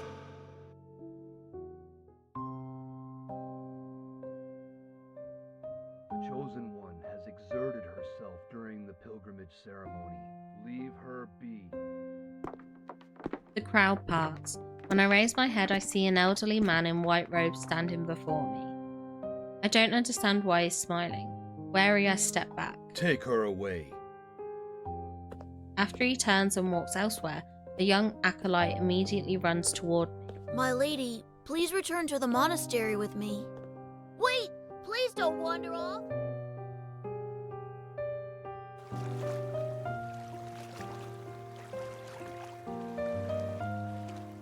I kneel on the moonlit grass and stare at my reflection in the river.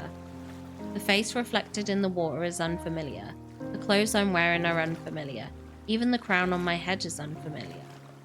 Within the rippling, blurry reflection, numerous shadows stare back at me. Come, become one of us. Shadowy hands reach up from the water. They pull and tug at my clothes. Become nourishment, just like us. My thoughts too feel as though they're being pulled by countless decaying hands. I'm slowly sinking into a whirlpool. Why are you here by yourself?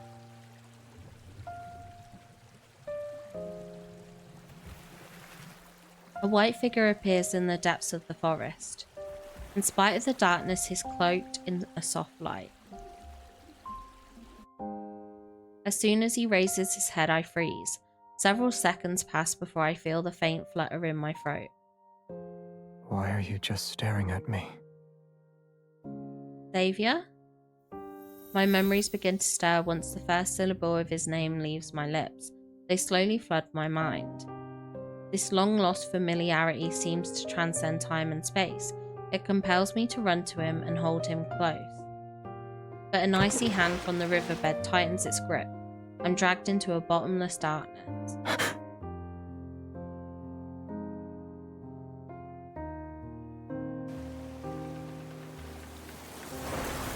The group of pilgrims disperses.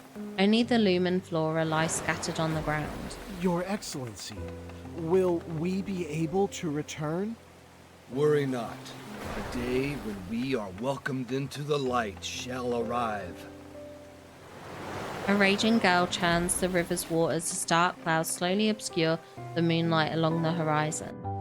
In the fog, a boat carrying revenants is swept into a whirlpool. The vessel and its passengers are swallowed. They will never resurface. Oh my god.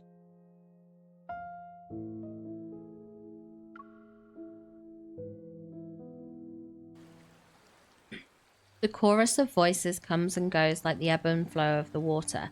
It's close before suddenly becoming distant as it gradually fades into the depths of a murky consciousness. When I wake up again, I find myself lying by the riverside. My sleeves are soaked with cold water. Was I unable to remember anything before? As an outsider, my memories slowly fade away just like the Revenants. Wait, Xavier? I freeze before I sit up and look around frantically. Xavier. No one answers. I stand and start my search. I soon spot a familiar figure in a nearby field of flowers.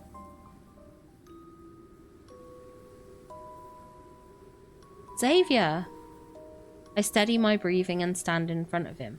It seems as though he hasn't noticed me. Seemingly in a deep slumber, he lies quietly amongst the flowers. Thin wisps of black mist are wrapped around his body. It's as if the resentment of countless revenants is corroding him.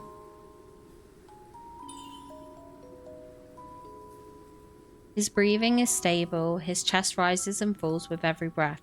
He's not injured. Is he actually sleeping? A weight is lifted from my chest. I crouch down beside him and poke the back of his hand. No response. He's always been a light sleeper. He'd sensed my presence as soon as I took a step in his direction before. But he seems to have fallen into a defenseless slumber this time. I can't help but lean toward him, to the point where I only need to look down to see his long, soft eyelashes. You're always stern when you're awake, while I'll admit you look cute when you're sleeping. The person you like, the one you want to give flowers to, wouldn't she want to see you smile? I touch the corner of his mouth and imagine what he might look like with a grin. Without realizing it, I start smiling. Did you say my name, or was I imagining it? Xavier, who exactly are you?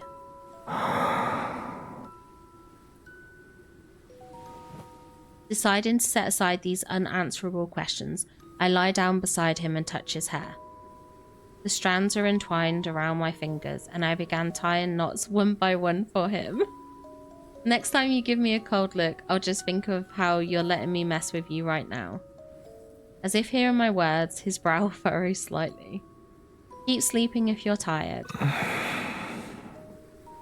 He suddenly opens his eyes.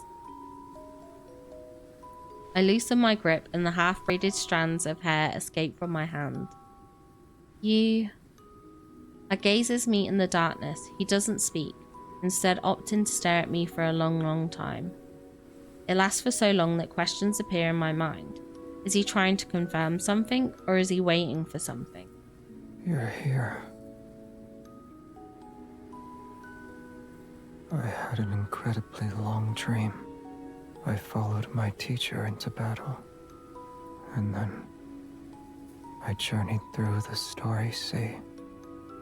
When I returned, you were gone. His voice is soft and hoarse.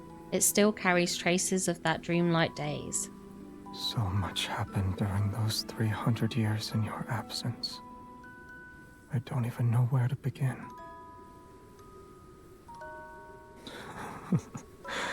I doubt you want to hear those boring details. Do you remember our little planet?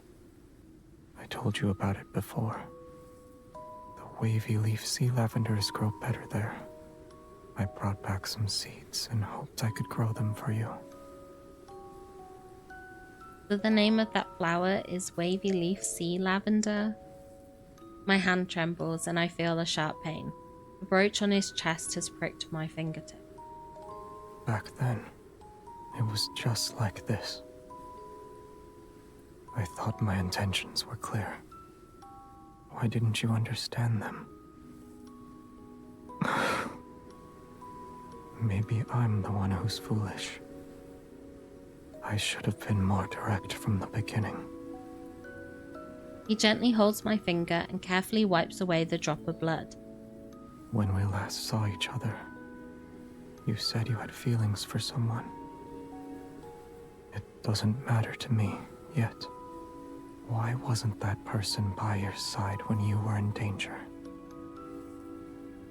Forget him. His persistent gaze stays on me for a long time. I can only nod in response. I don't like him anymore. But I like you. Is that alright? As those words hang in the air, everything suddenly falls silent.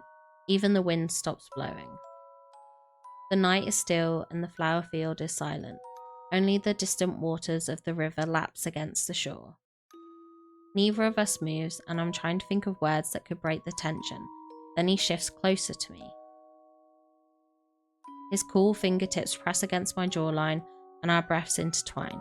I attempt to create some distance between us. What's wrong? Am I not allowed to kiss you here?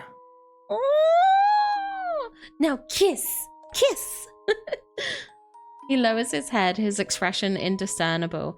All I can feel is his cool breath against my eyelashes. Of course.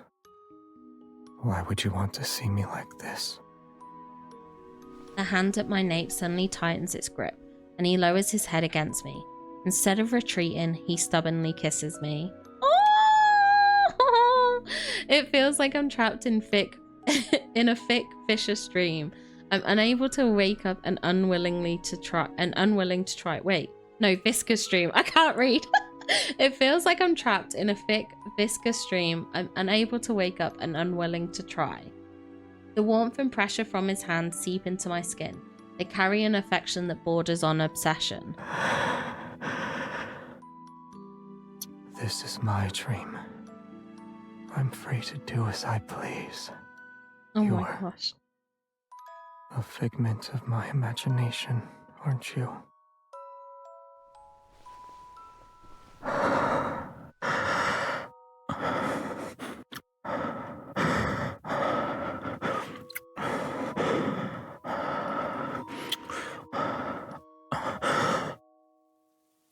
Oh my god. Not the heavy breathing and the kissing. Oh my gosh.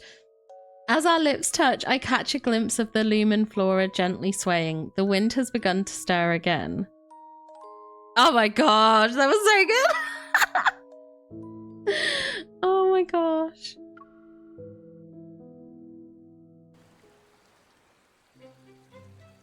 The ceremony ended and those pilgrims were never seen again. The elders in the monastery declared the ritual a success. It was an auspicious sign since the Chosen One appeared. The revenants celebrated every night. The city was filled with statues of the Chosen One in all sizes overnight. There was also the tree bark touched by the Chosen One, the tiles the Chosen One stepped on, even the stone the Chosen One supposedly hit her head on after tripping over a branch during her arrival. They were all treated as a sacred gift. The revenants competed with another to preserve these treasures. Your baubles are nothing. My hand was touched by the Chosen One herself. Upon hearing this, revenants surround him and let out gasps of envious admiration. You have been blessed.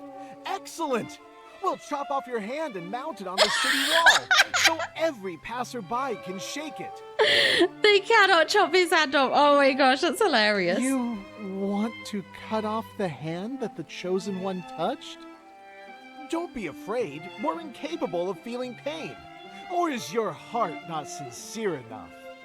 I shall accept any sacrifice if it means I can be a pilgrim. Oh my god, these guys are crazy. After I attended the pilgrimage ceremony, I realized that as an outsider, my memories will slowly fade away too. If I can't return to Philos, I'll eventually be just like those revenants. Yet where did those pilgrims go? Acolytes from the Order of Babel always avoid the question. Does the end of the river truly lead to the tree of life that's mentioned in the prophecy?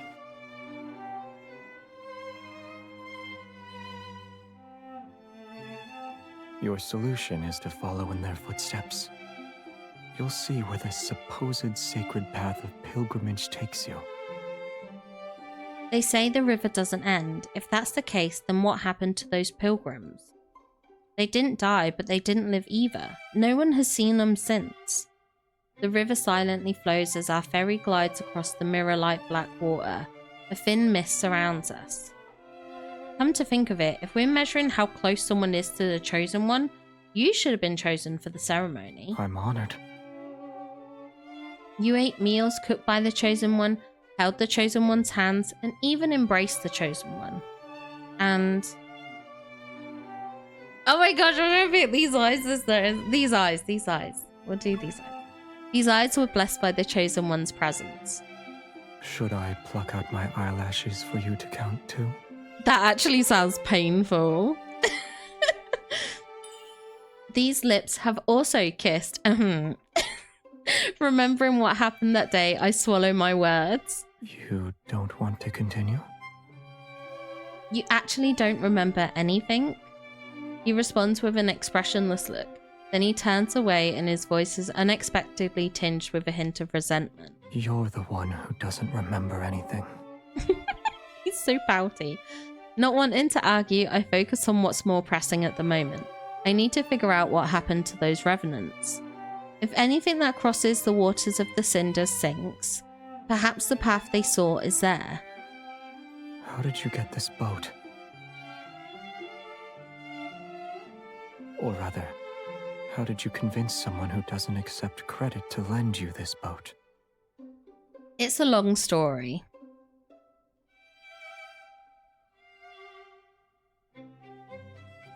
After boarding the ferry numerous times, I gradually became acquainted with the ferryman of the Cinders. Occasionally when he wanted to rest uninterrupted, I would volunteer to take over. He didn't agree to it at first and always refused with a cold expression, but as time passed he eventually let me handle it. When I encountered revenants who wanted to cross the river despite lacking coins, I didn't turn them away. I asked them to tell stories as a form of payment. When he discovered this, he always turned a blind eye. As for his background and why he serves as a ferryman for the river, I've always asked him out of curiosity before, but he always refuses to talk about it.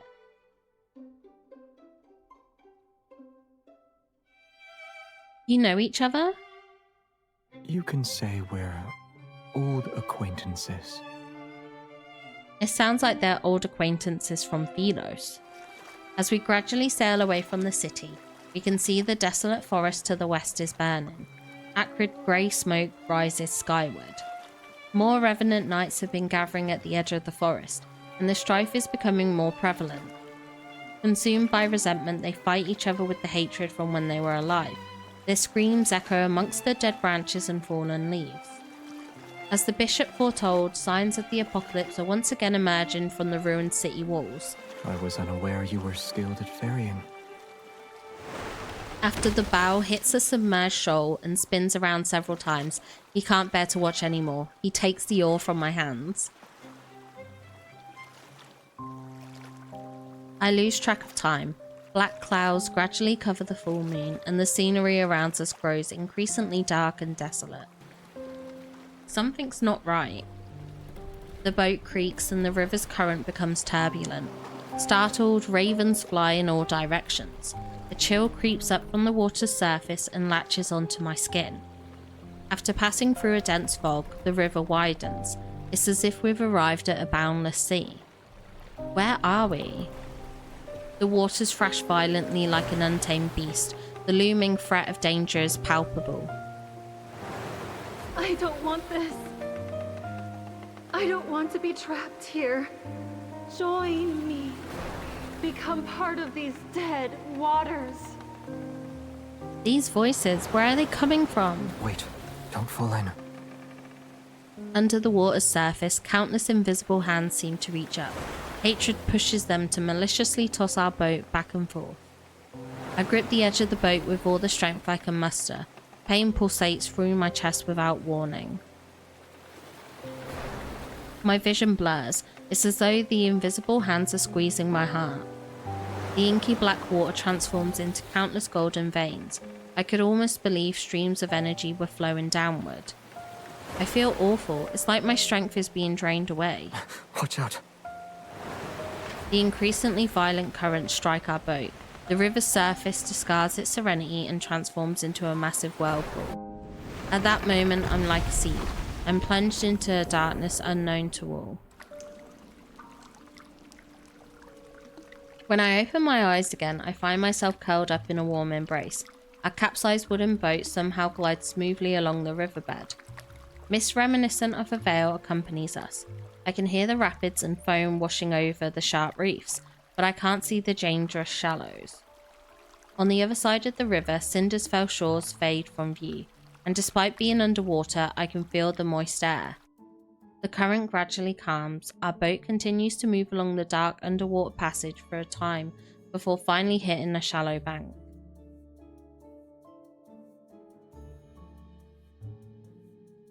Xavier steps onto the shore first, then he turns and helps me stand. Careful now. If you fall in, you won't be able to float back up.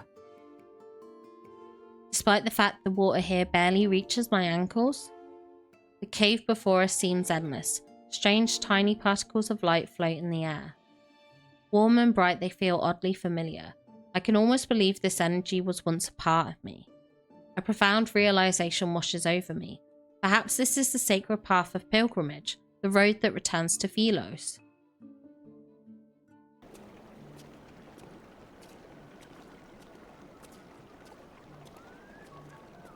The archives at the Order of Babel's monastery had records of a certain Philosian legend. It spoke of a mysterious cave that was connected to the center of the planet. Could this be the cave that connects Philos and Cinder's Fell? You have quite the imagination. The sound of flowing water gradually fades behind us as we venture deeper. The further we go, the more scenery unfolds before us. Look at these light particles. They keep increasing in number and brightness.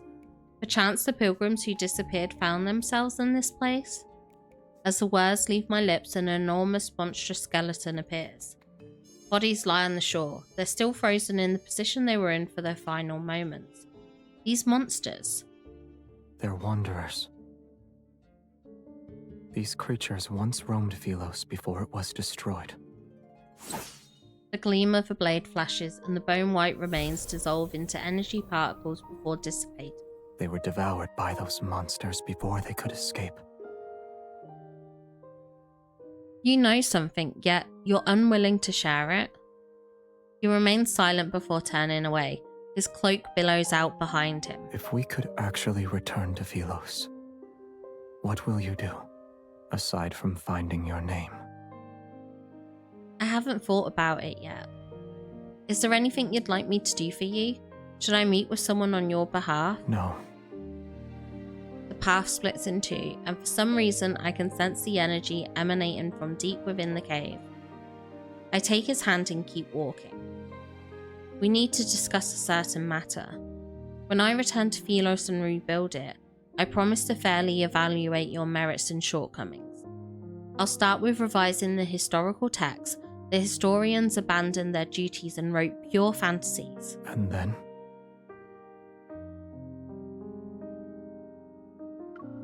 I'll traverse the starry sea and visit every place the travelling bards sing of in their songs.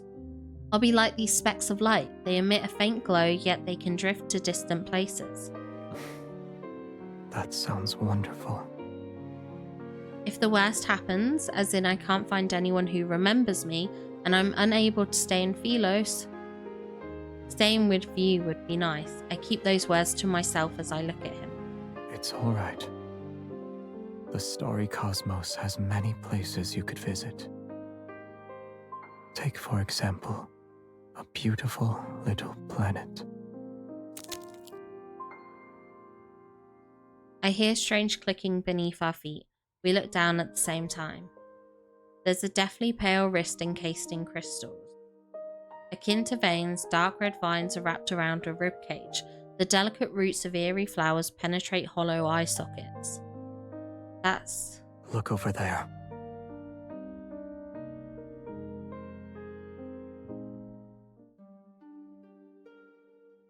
In the distance, a twisted tree looms. It isn't a real tree, but one formed by countless crystallized skeletons. They're stacked and entangled with one another. Their twisted forms are similar, but they step on those beneath them in a futile attempt to reach for something on high. Thin vines ensnare the crystallized remains. Together they form a thick trunk-like structure that's deeply embedded in the planet. That's... 1,000 horrified thoughts flood my mind. This is the Tree of Life. It's a tree made from corpses. I've never seen these people before, yet I recognize their clothing as garments that belong to Philos. Each and every one of their expressions are filled with despair and terror. They're like souls in the depths of hell who are seeking salvation. Were these Philosians trapped here? Why? Philos is an artificial planet. He suddenly speaks. Their pretense of eternity depends on an energy source called a protocore. Protocore? Familiarity washes over me again, and for some reason a sadness surfaces. The planet found itself on the verge of collapse after its energy was depleted.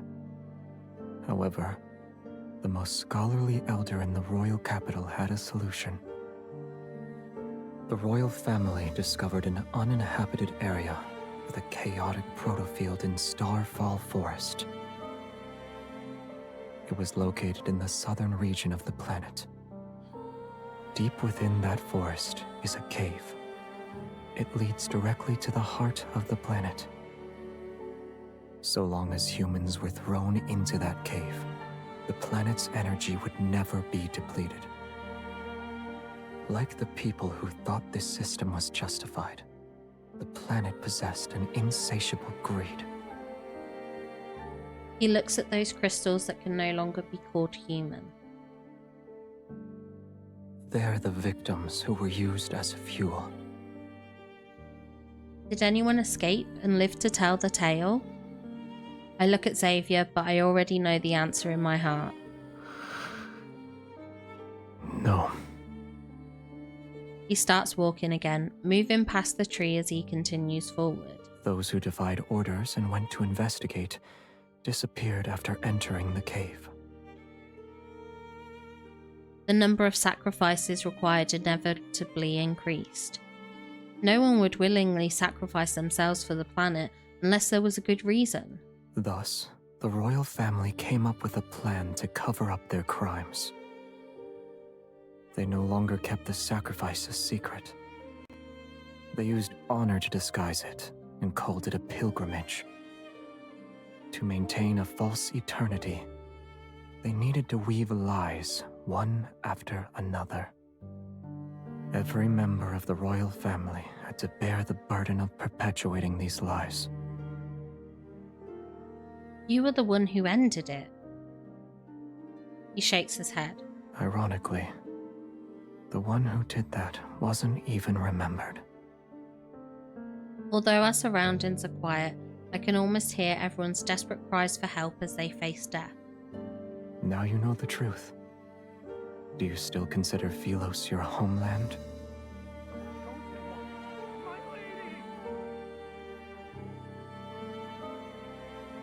My footsteps falter. I look down and I'm greeted by eyes filled with absolute terror. That outfit, he's a pilgrim from that day. Tiny crystals seemingly alive spread from the youth's farm. The pilgrimage is a lie. It will never lead us to Philos, or a source of nourishment for the cinders. The waters, they grow without end. Only then will it reveal the true path. You are the last one it needs, my lady. You can lead us back to Philos, yes, my lady?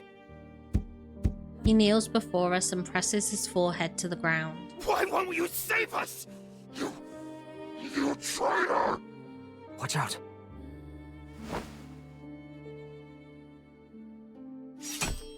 Xavier wraps his arm around my waist and pulls me back. His sword draws a black and golden arc. It rushes forth and slices the figure's waist. The pilgrim who transformed into a wanderer falls to his knees. He prostrates towards the tree as if he's worshipping. The crisis had passed, and then the lie behind the pilgrimage was exposed.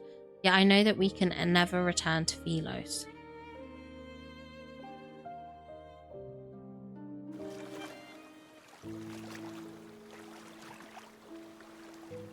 After we return, we seemingly have an unspoken agreement to not discuss that path of pilgrimage. All those memories of Philos are nothing more than obsessions about past illusions. Was I one of those sacrifices? And if I was necessary, then no one remembered me? Yet after learning all this, I surprisingly find myself at ease. Have you thought about your plans for the future? Assuming you can't return to Philos. I'll stay here for now. Tomorrow's problems can wait until tomorrow. At least I'm free at the moment. The small boat sways gently on the river's surface. For some reason, tonight's moonlight seems especially bright. Here. He grabs my wrist and places a small object in my hand. Is this a gift? Yes. It's a special protocore. A trinket from Philos. It may be a fragment, but you'll find a use for it. Are you sure it's not a small stone or pebble? Ah, you're trying to make me feel better. You can see it like that if you like. Alright, this shiny pebble is mine now. Although I want his flowers more, this is the first gift he's given me. I've decided to accept the rock after mulling over it.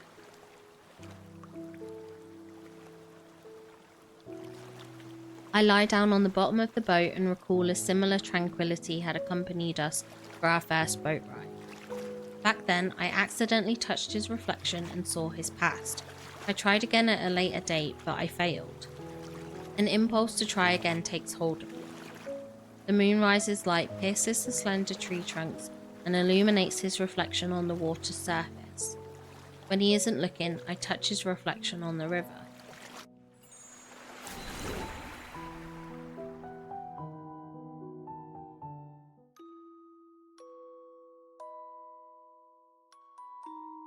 This time, I saw him standing with his back to me, surrounded by an endless sea of flowers. As darkness gradually covers the land and stars fill the sky, he places a cluster of light blue flowers before a tombstone. This is a beautiful place, and I've always wanted to bring you here.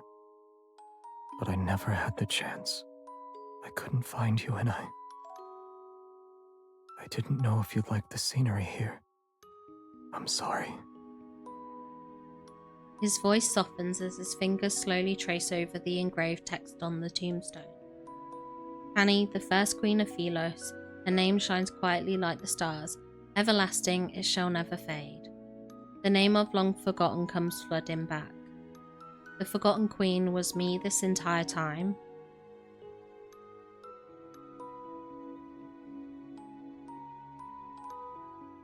Oh, I'm starting to feel the sad already.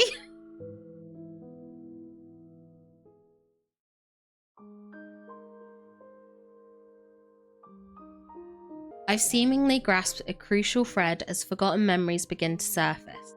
Xaviers is the king who succeeded me after I disappeared.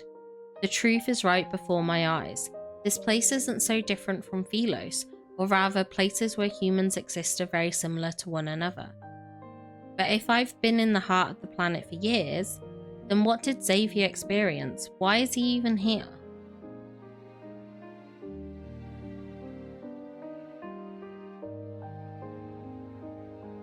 Little by little, I pieced together the truth from the forgotten tombstones scattered across Cindersfell. The story continues. While I was gone, my knight traversed the starry sea. My knight put on that dust-covered crown. My knight became their king.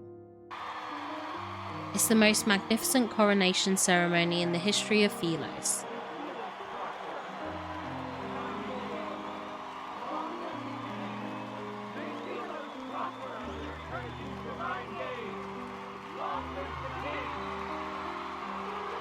His decisions and achievements sent echoes throughout the cosmos, and during the test of time they had spread far and wide.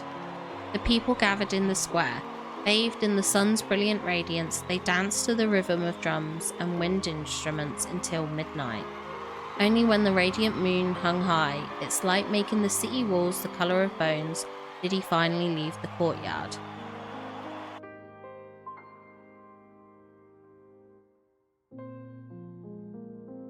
Still wearing white coronation robes, the king removed his crown.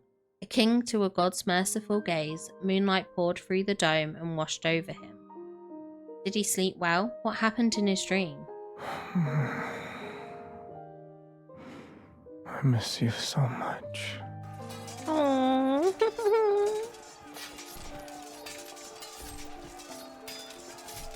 After that, my knight picked up his sword.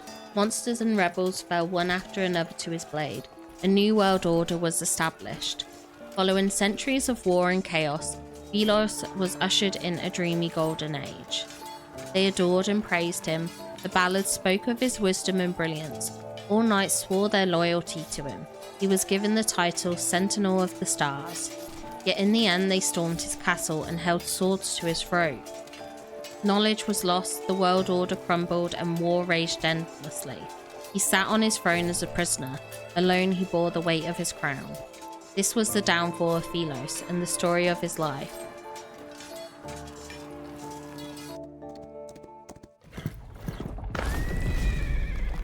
Horseshoes shatter the monastery gates for the 14th time, yet the acolytes still panic. What have you done to the river? The bishop dismisses everyone and closes the door, his ashen face displaying anger. You've discovered all our secrets. Royal blood flows through our veins. You, of all people, should understand that the planet will perish once we lose the protocore. The people of Philos will be unable to achieve eternity. Whether it's in the Philos of a bygone era or this city, the answer is still the same. The waters of the cinders and the planet's core can open the gateway to Philos, so long as they're nourished, of course. Whether it's these revenants or our queen, they're all... Hasn't your tongue done enough lapping? You want to kill me? The guilty must atone for their sins. The tip of a sword is pressed against the bishop's throat. He steps back and looks up to meet a cold, stern gaze. Have we truly sinned? You dare to claim the kings of Philos were free of sin? Those moronic subjects were asleep. They were obedient, and they wouldn't scream a thing. But you woke them up and told them there were no deities to look up to and no roads forward. Don't you deserve death? Open your eyes. The chance to save Philos is within our grasp, and yet you want to destroy it again. The planet can die. Let it all return to naught. A world that can only survive through sacrifice should have never existed in the first place. You can't bear to see her die again. That queen you failed to protect. Her heart nourishes those poor revenants in the river, and it's our most precious sacrifice to the heart of the planet. If we throw her into the cinders before the last full moon, we can return to Philos once more. So many have already been sacrificed. She's been sacrificed once before. What's wrong with sacrificing her again? You were the crown prince of Philos. I'll let you be the king. Your tired rhetoric never changes. This time, we'll find out if it's your call or mine. The planet needs nourishment if it is to survive. Both you and her are suitable for that role. If you want her to live, you know the price you must pay.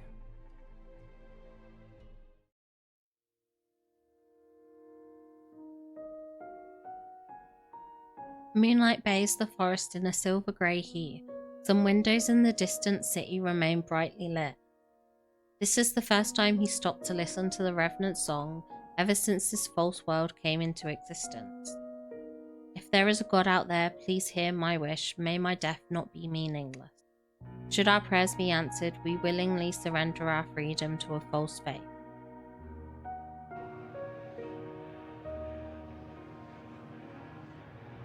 Night falls and the Revenant's hymns tremble with the rustling leaves. Moonlight appears dimmer compared to before. In the garden, that single wavy leaf sea lavender remains exposed under the moon. A lot of time has passed, yet the flower still hasn't bloomed. Yes. Is it because there's no light? He nods. It needs to be somewhere with light. Is your horse truly nameless?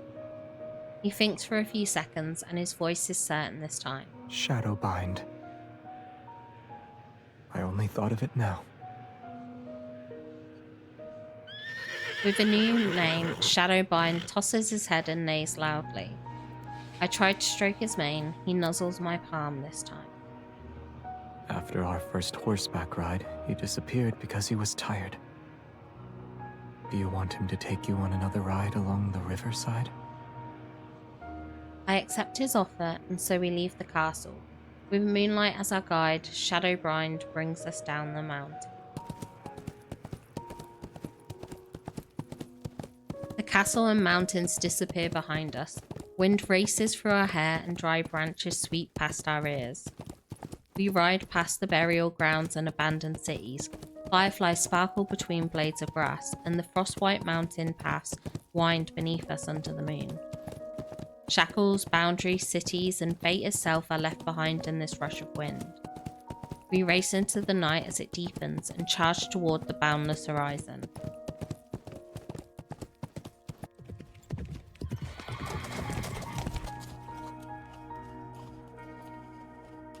We pull Shadowbind's reins as the moon rises.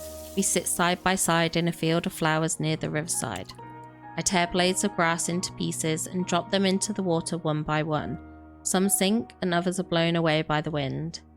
When he notices I've entangled the ends of his hair around a flower stem, he doesn't get angry. He slowly untangles it instead. A moment later, he plucks a blade of grass and tickles my cheek with it as if to punish me.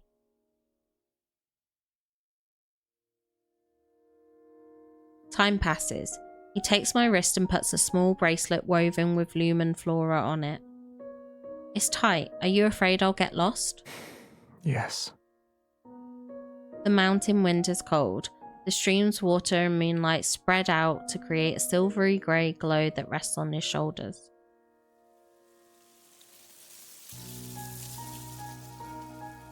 My eyes are half closed when I rest my head on his lap. It's so comfortable that I almost fall asleep. Who were you planning to give that flower to? You. I froze for a second. I hadn't told him my memories were coming back, but a thought started to form. Maybe Xavier had known who I was all along.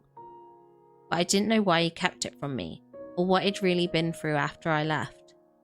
The past was like those rusted swords hidden in the flowers, left behind and forgotten. I remember the sword he once wielded was reminiscent of Moonlight. It's just like him. Do you know how to use a certain kind of sword, Xavier? Why do you ask? I grab 2 rusty swords from the grass and toss one to him. It's nothing. I realise we haven't even sparred once.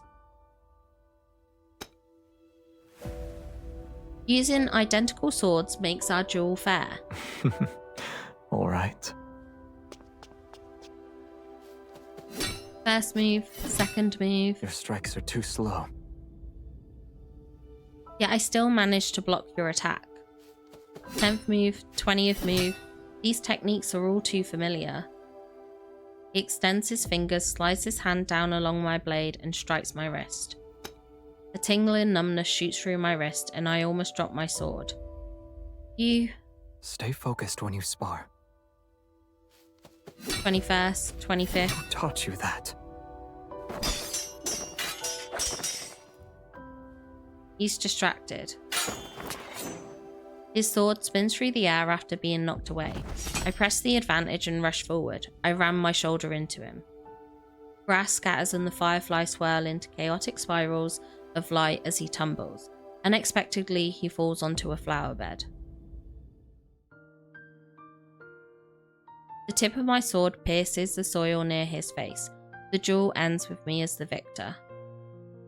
I suppose the prophecy was correct. Xavier, I truly am destined to defeat you. A deal is a deal. This city is now under my control. Instead of struggling, he calmly tilts his head to the side and places his palm over my sword hand. I remember you saying you'd stand by my side. If that's the case, then our swords should be pointing in the same direction. Well... You still haven't told me who taught you that move. Dissatisfied with my evasive answer, he brings that up again. I don't know. If you've never seen it before, then I can only guess it's unrelated to you. He raises his hand and his fingertips almost touch the blade. He turns his wrist. Before I can react, he flips our positions. Holding my wrist, he pins me down. Xavier, our duel already ended. You didn't say we should stop, so it wasn't over yet. Instead of backing away, he leans in. His nose almost brushes against my face. I taught you that move. You said our you said our swords should be pointing in the same direction. I also said that soft-hearted individuals cannot become a ruler. I should have gone all out. Can I claim my prize now? I push him away. I'm about to stand when a kiss suddenly lands on my forehead.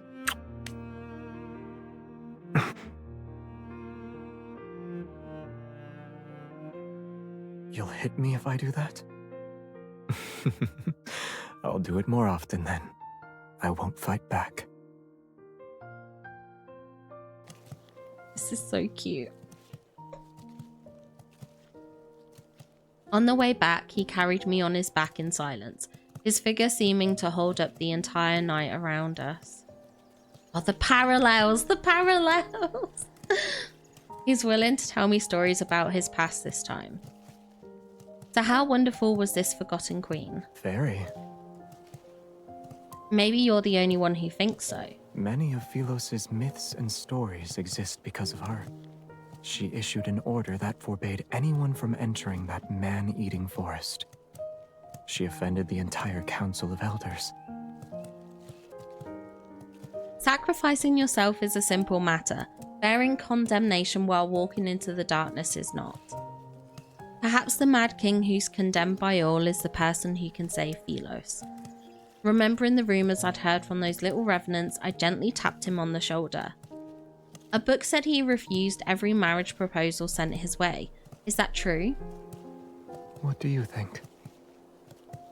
Holding back a smile, I run my fingers through his hair. I mess it up before slowly combing my fingers through it to make it neat again. If this tree of life doesn't exist, will all of us be unable to return? I catch a glimpse of fleeting sadness in his eyes this time. If everything must fade away, then I wish I could stay in this moment forever.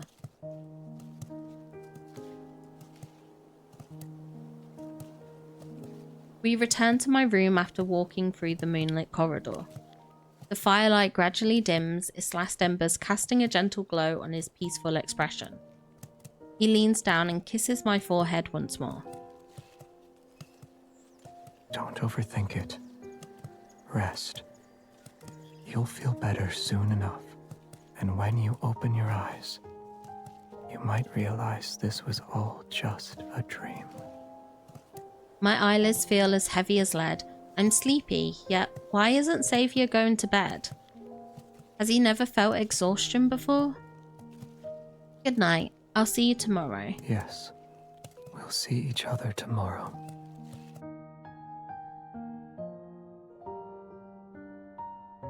I recognized you the moment I saw you. When you return to Philos and see I'm not there, will you be angry that I deceived you again? There's a spaceship docked at the northern edge of Starfall Forest. It should still be working. Coordinates have already been inputted into the navigation system. You can leave if you want.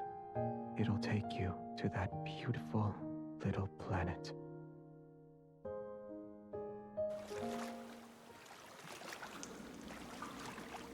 When I wake up again, I feel a boat swaying beneath me.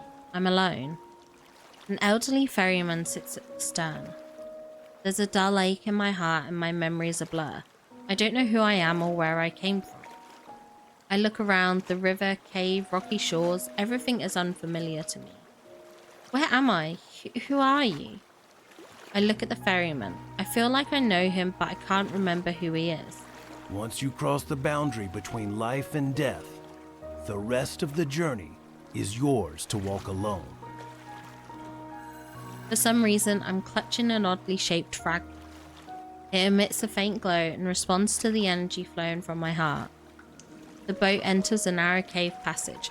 The sound of water droplets echoes and strikes my ears. Before long, the boat gently runs aground. It rests at the shore before a hazy halo of light. Everything is immersed in this soft, gentle radiance. Motionless, I stand where I am. I cannot suppress the feeling that behind the light lies an invisible force. It's drawing me in. The faint sound of the wind approaches from a distance, as if it's coming from the entrance to another world.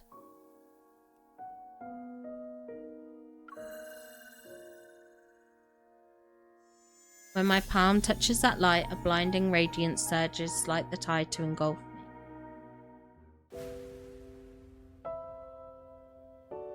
When I open my eyes again, I find myself in an unknown place. There is no sky above, no earth under me. The world floats in a sea of consciousness. The air is moist and seemingly flowing with life. I can almost believe I'm positioned at the end of a circulatory system that's making its way back around. What is that? Countless fine veins of light extend from a main trunk, their rhythmic flow resembling the breathing of a large organism. It's a beautiful, enormous tree. Go a little further ahead, and you can return to where everything began. Who are you? Our fates are similar, and yet they are different. I sensed your presence when you entered the heart of the planet. The heart of the planet? I feel like I know that place very well. You must be feeling very confused right now. Wherever there is light, the shadow must follow, and together they'll coexist. Likewise, Cindersfell is the shadow of Philos. It is also a failed possibility that continues to expand. So Cindersfell is heading towards its destruction too? Why am I here then? Just like how you saved Philos, you possess the power to save the city of Revenants. Old memories wash over me. I sat on the throne and waited for a long time, but my knight never returned to me. They told me the only way to save this planet is for me to walk into the heart of the planet. But if I willingly become nourishment for Philos, then why do I still feel pain and loneliness? Was I not prepared to be sacrificed? Was I waiting for someone to find me? But this time I refused to repeat the same mistake.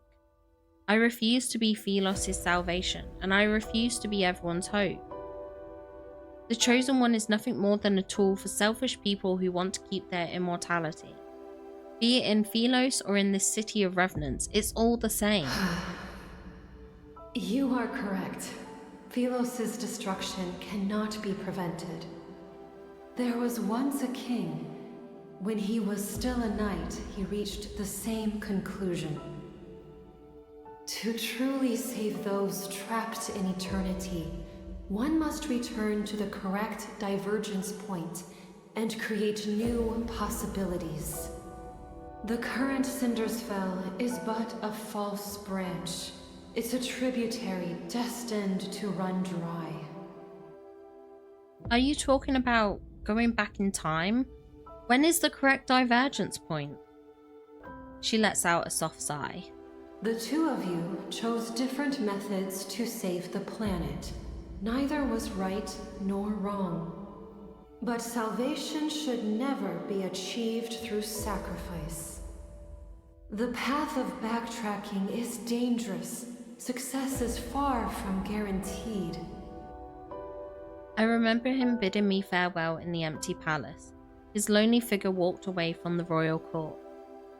From that moment, the two of us and the planet we inhabited created different tributaries of fate. The ether core within you shares the same origin as this planet, Its power is from the depths of the cosmos.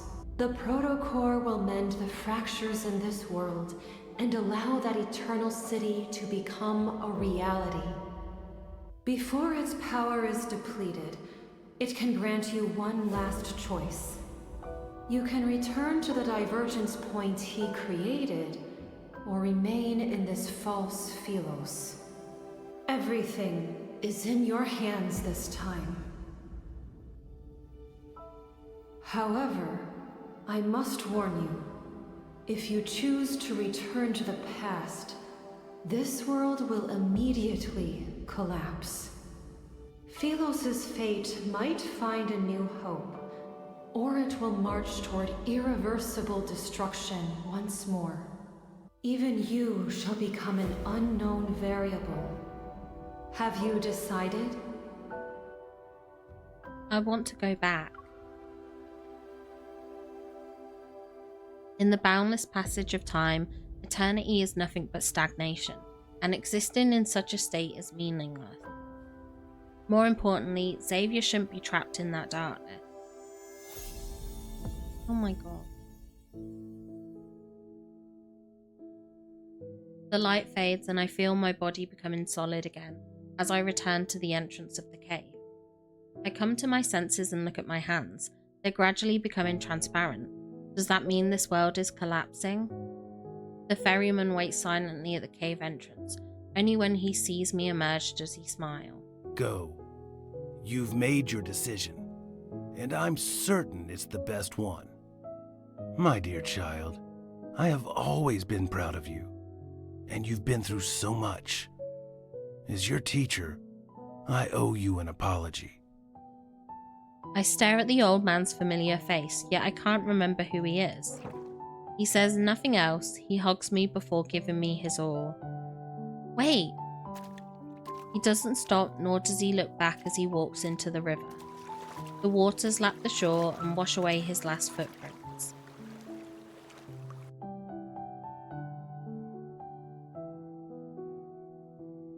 The small boat rocks back and forth as it sails along the inky black river.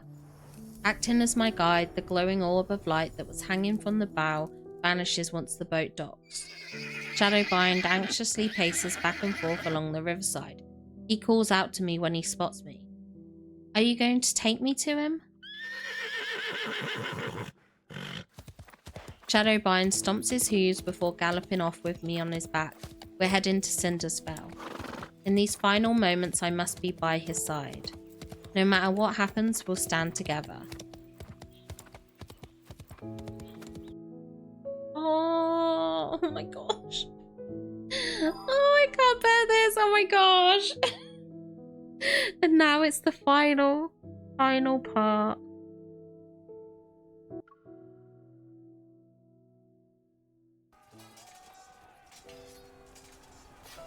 Wind sweeps across the wasteland. The sky is drenched in a blood-red light.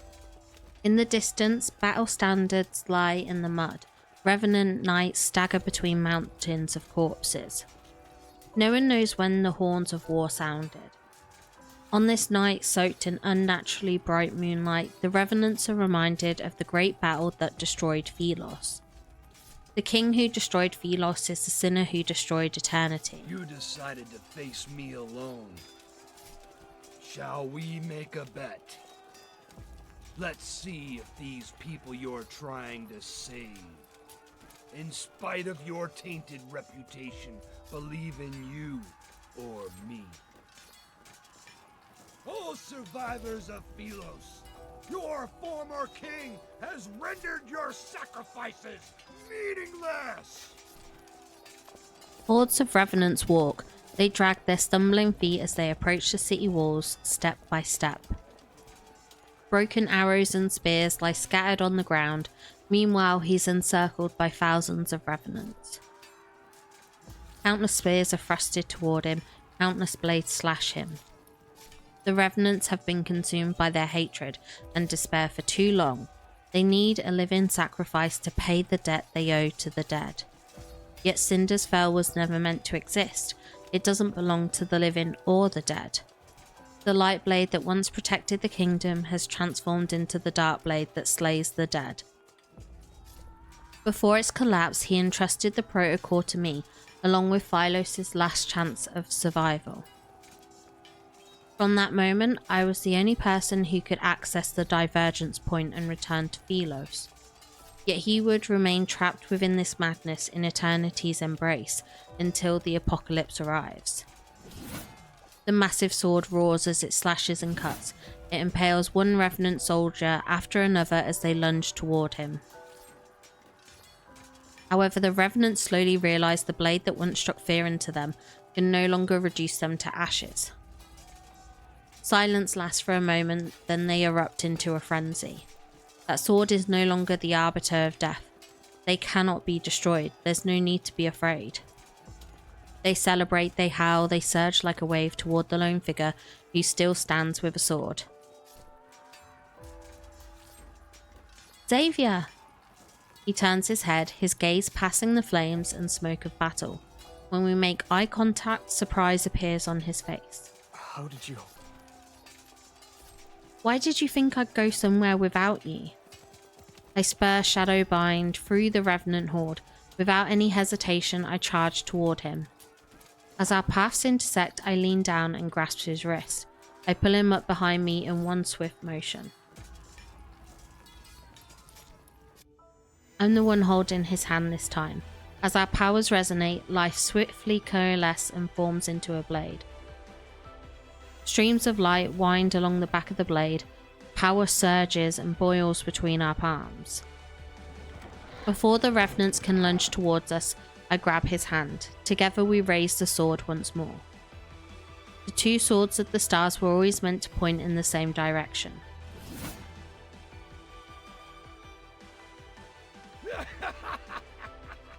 Now you two remember, you can die together. Philos doesn't need traitors. May you have an audience with eternity.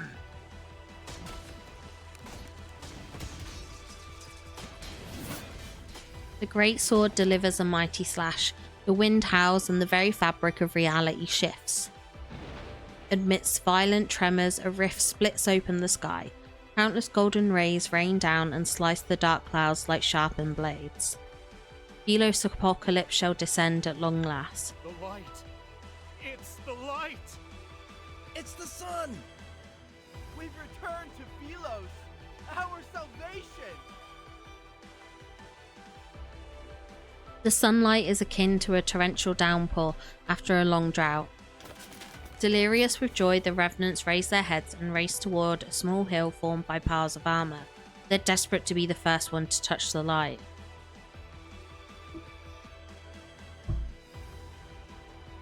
Yet it is so dazzling and brilliant that it's impossible to look at. The revenants are forced to close their eyes. The black armor covering their bodies starts to crack. It happens once, but then there's another crack, and a third crack appears. Crystals rapidly spread across the skin that's touched by light. They reach their shoulders, chests, and arms. It burns! Monster! I've become a monster! No! This is a wanderer! Is this the price they have to pay? Their faith that's forged from lies, a pilgrimage built upon flesh and blood, all of it leads to an even more absurd death.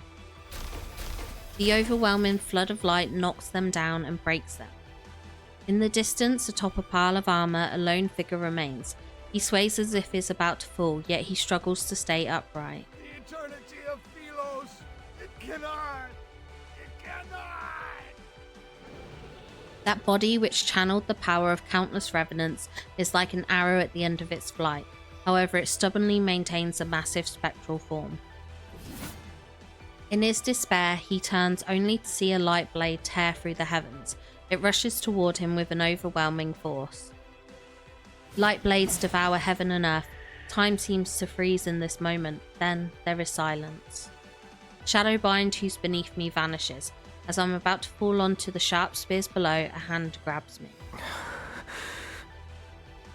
Xavier! The radiance of the sun and the moon emanates from his body, yet the heavy blade in his hand can no longer be lifted. The world falls into silence, only he and I remain. He kneels beside me, he silently looks at me.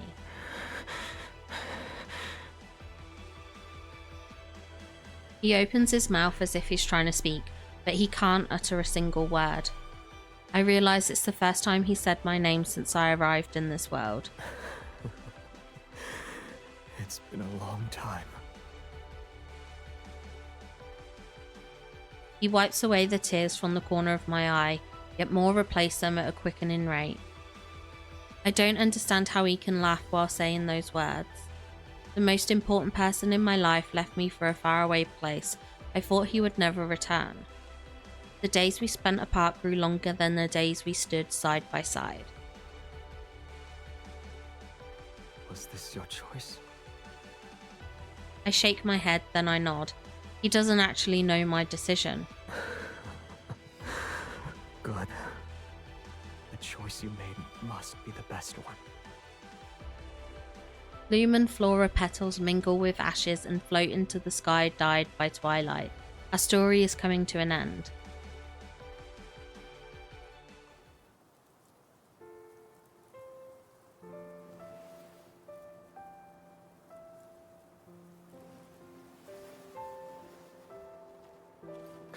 You said my shoulder was cold and a hard pillow, and yet you slept for so long. Do you like this one? I do like it, but on guard. You have a unique way of showing affection. I'm just testing how it feels in the moment.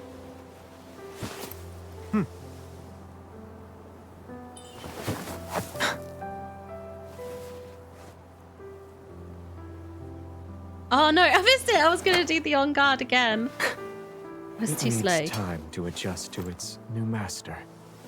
I didn't see it. I wanted to bonk him. It managed to strike the crown, has good durability, and is good as a sword. This sword is well made, but the storm has passed. In this world filled with sunlight, it's too fast.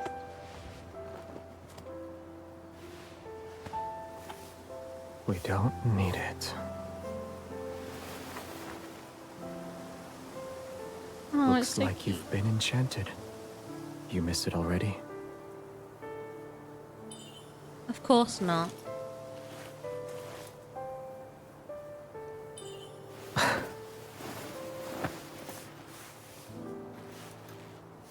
My hand would look weird if it's not holding a sword.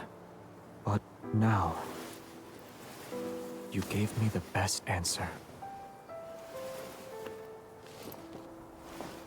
Aww.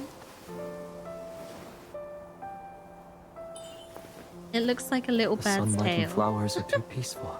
We could use a lively friend. If we only had one bird, it might fly away. Make another one.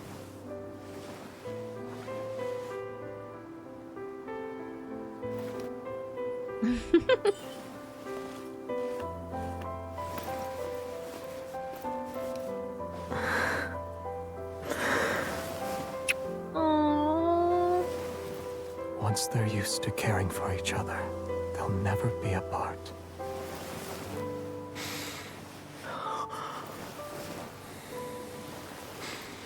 Oh, it's so romantic. Like, and boom.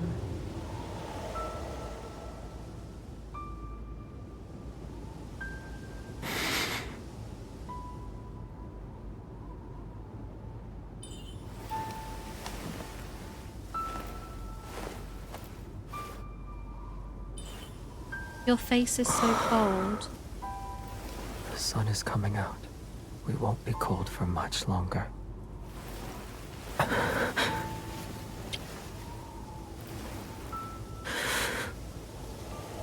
We'll always be together.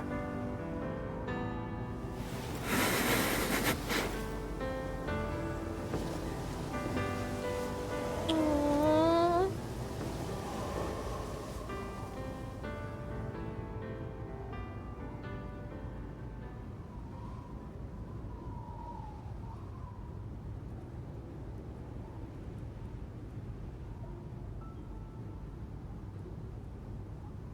Zay, why do the knights always say, "May Philos prosper under eternity's divine gaze"?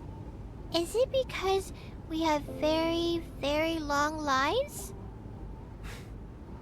In Philos' oldest historical records, eternity doesn't refer to one's lifespan, but rather the stories of humanity. These tales are told by both the living and the dead. The living gather the embers left by those who have passed away. The footsteps of the dead echo in the dust. Their stories shall be recited by poets and told by travelers around a campfire. When their names are spoken once more, only then will their unfulfilled ambitions, unexpressed love, and unsolved mysteries transform into stories that are passed down for generations. And to endure the test of time can be seen as a divine miracle. Eternity has always been about stories that can immortalize humanity's joys and sorrows. Aww. As soon as I let go of his hand, the world is released from some kind of constraint. Everything begins to move backward. My consciousness is plunged once more into that familiar darkness. But a beam of warm light gently lifts my body. In the rapidly flowing river of time, I witness many miracles I've never seen before. A tree learns to stand again from the scorched earth. A bird breaks free from the mud and takes flight. All the wilted flowers with faded colours return to the hands of knights rushing to meet their beloved. Tiny life regrows in the magnificent tapestry of fate. Time radiates outward with countless pathways leading back to the past, until everything slows down once more. At the very last moment, I hear a gentle voice speak. Thank you for choosing him. Move forward.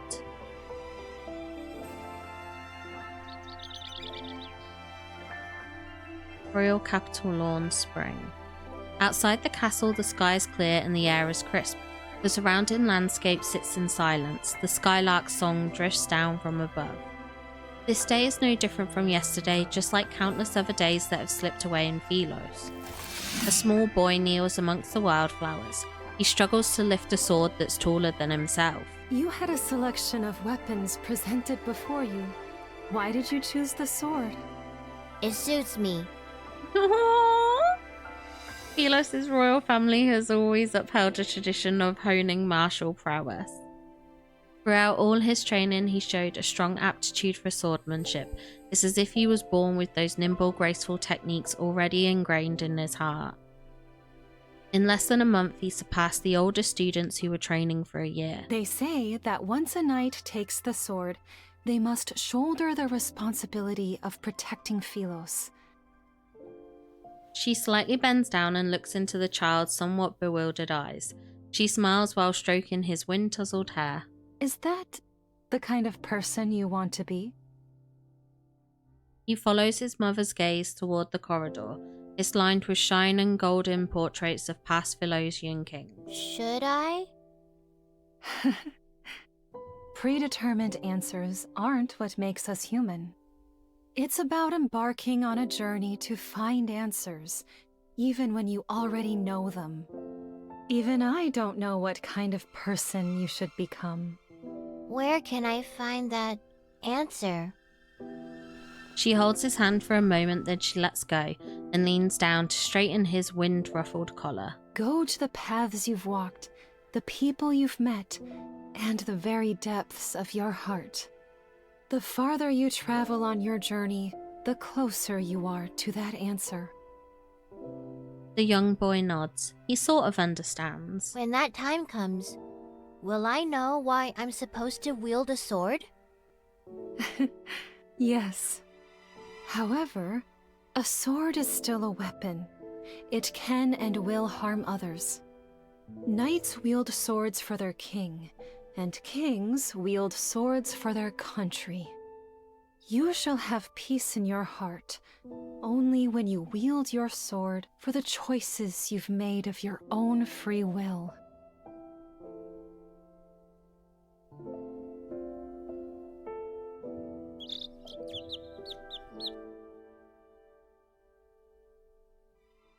A field trip to a nearby star system? Who came up with that excuse? He did. I did. All of us did. I don't sense a hint of remorse from any of you. Face the wall and reflect on your actions. Xavier, come here. Yes, sir. Was Traceback 1 your idea? Yes. The backtrackers and the secret base under the library were also your doing. Yes. I must have committed terrible sins in my past life. How else could I have ended up teaching self-righteous fools like you? Wanderers have gnawed this planet inside out. Why are you pretending you can't see it? It's not your turn yet. Shut your mouth. Stubborn old fool. A kingdom will not capitulate to anyone, not even its crown prince. You will be abandoned by the royal family the moment you turn your back on them. Have you truly thought this through? I know what I need to do. I guess Xavier thinks he's some kind of savior. You're only making these grand statements because you were born with wealth. This has nothing to do with you. You're jealous he's the crown prince while you're nothing but a forgotten hooligan from a branch Oh, I see. Is it because you lost to him today? Matters involving the royal family do not concern you, peasant. You have no right to criticize us. You... All of you are so... Can you put the arguments aside for once? Or am I the only one who actually wants to embark on this voyage? Nearby, their friend looks down with a smile and records the umpteenth quarrel among the backtrackers in a knight's handbook. Even when they first settled on this name, they were almost ready to brawl because they thought it wasn't catchy enough. Xavier looks into the distance. His thoughts drift to the spaces between the leaves where a small bird is singing high above the branches. He feels as if the river of time that endlessly flows has come to a standstill. The chirping birds, the drifting clouds, and the wind gently rustling treetops seemingly freeze. He turns around and gazes at the green fields at the foot of the distant mountains. For some unknown reason, he thinks he hears someone calling his name. Yet under the dappled light shifting through the leaves, there is only one fruit that has fallen. That brat hits too hard. Oh, I almost forgot. I won't tell her about the backtracking, don't worry. What happens between us doesn't involve you. You... This is what I get for trying to be nice.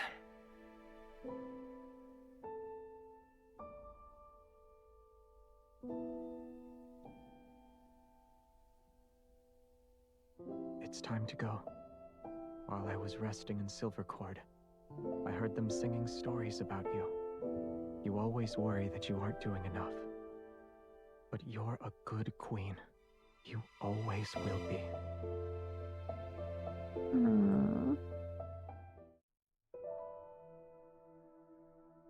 Oh my gosh.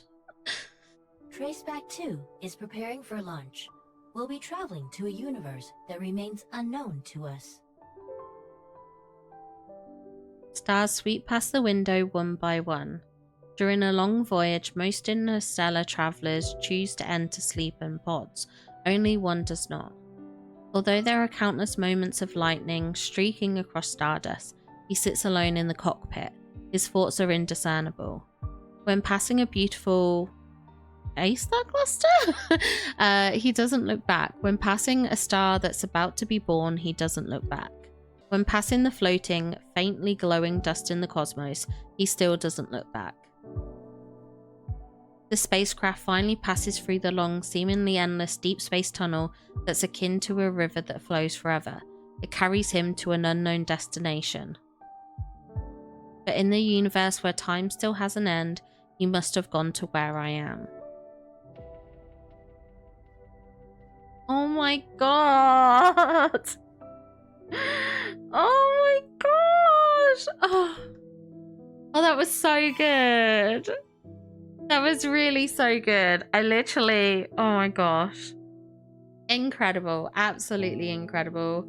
I loved that. That was so good. And like the way everything just connects, I'm so obsessed. I'm so obsessed. That was so good. So worth it. Xaviers the best. And I really enjoyed that, and I hope you did too. If you did enjoy this, don't forget to give a like on the video and subscribe to the channel for more Love and Deep Space and other cozy gaming content, and I will see you all in the next one. Bye guys!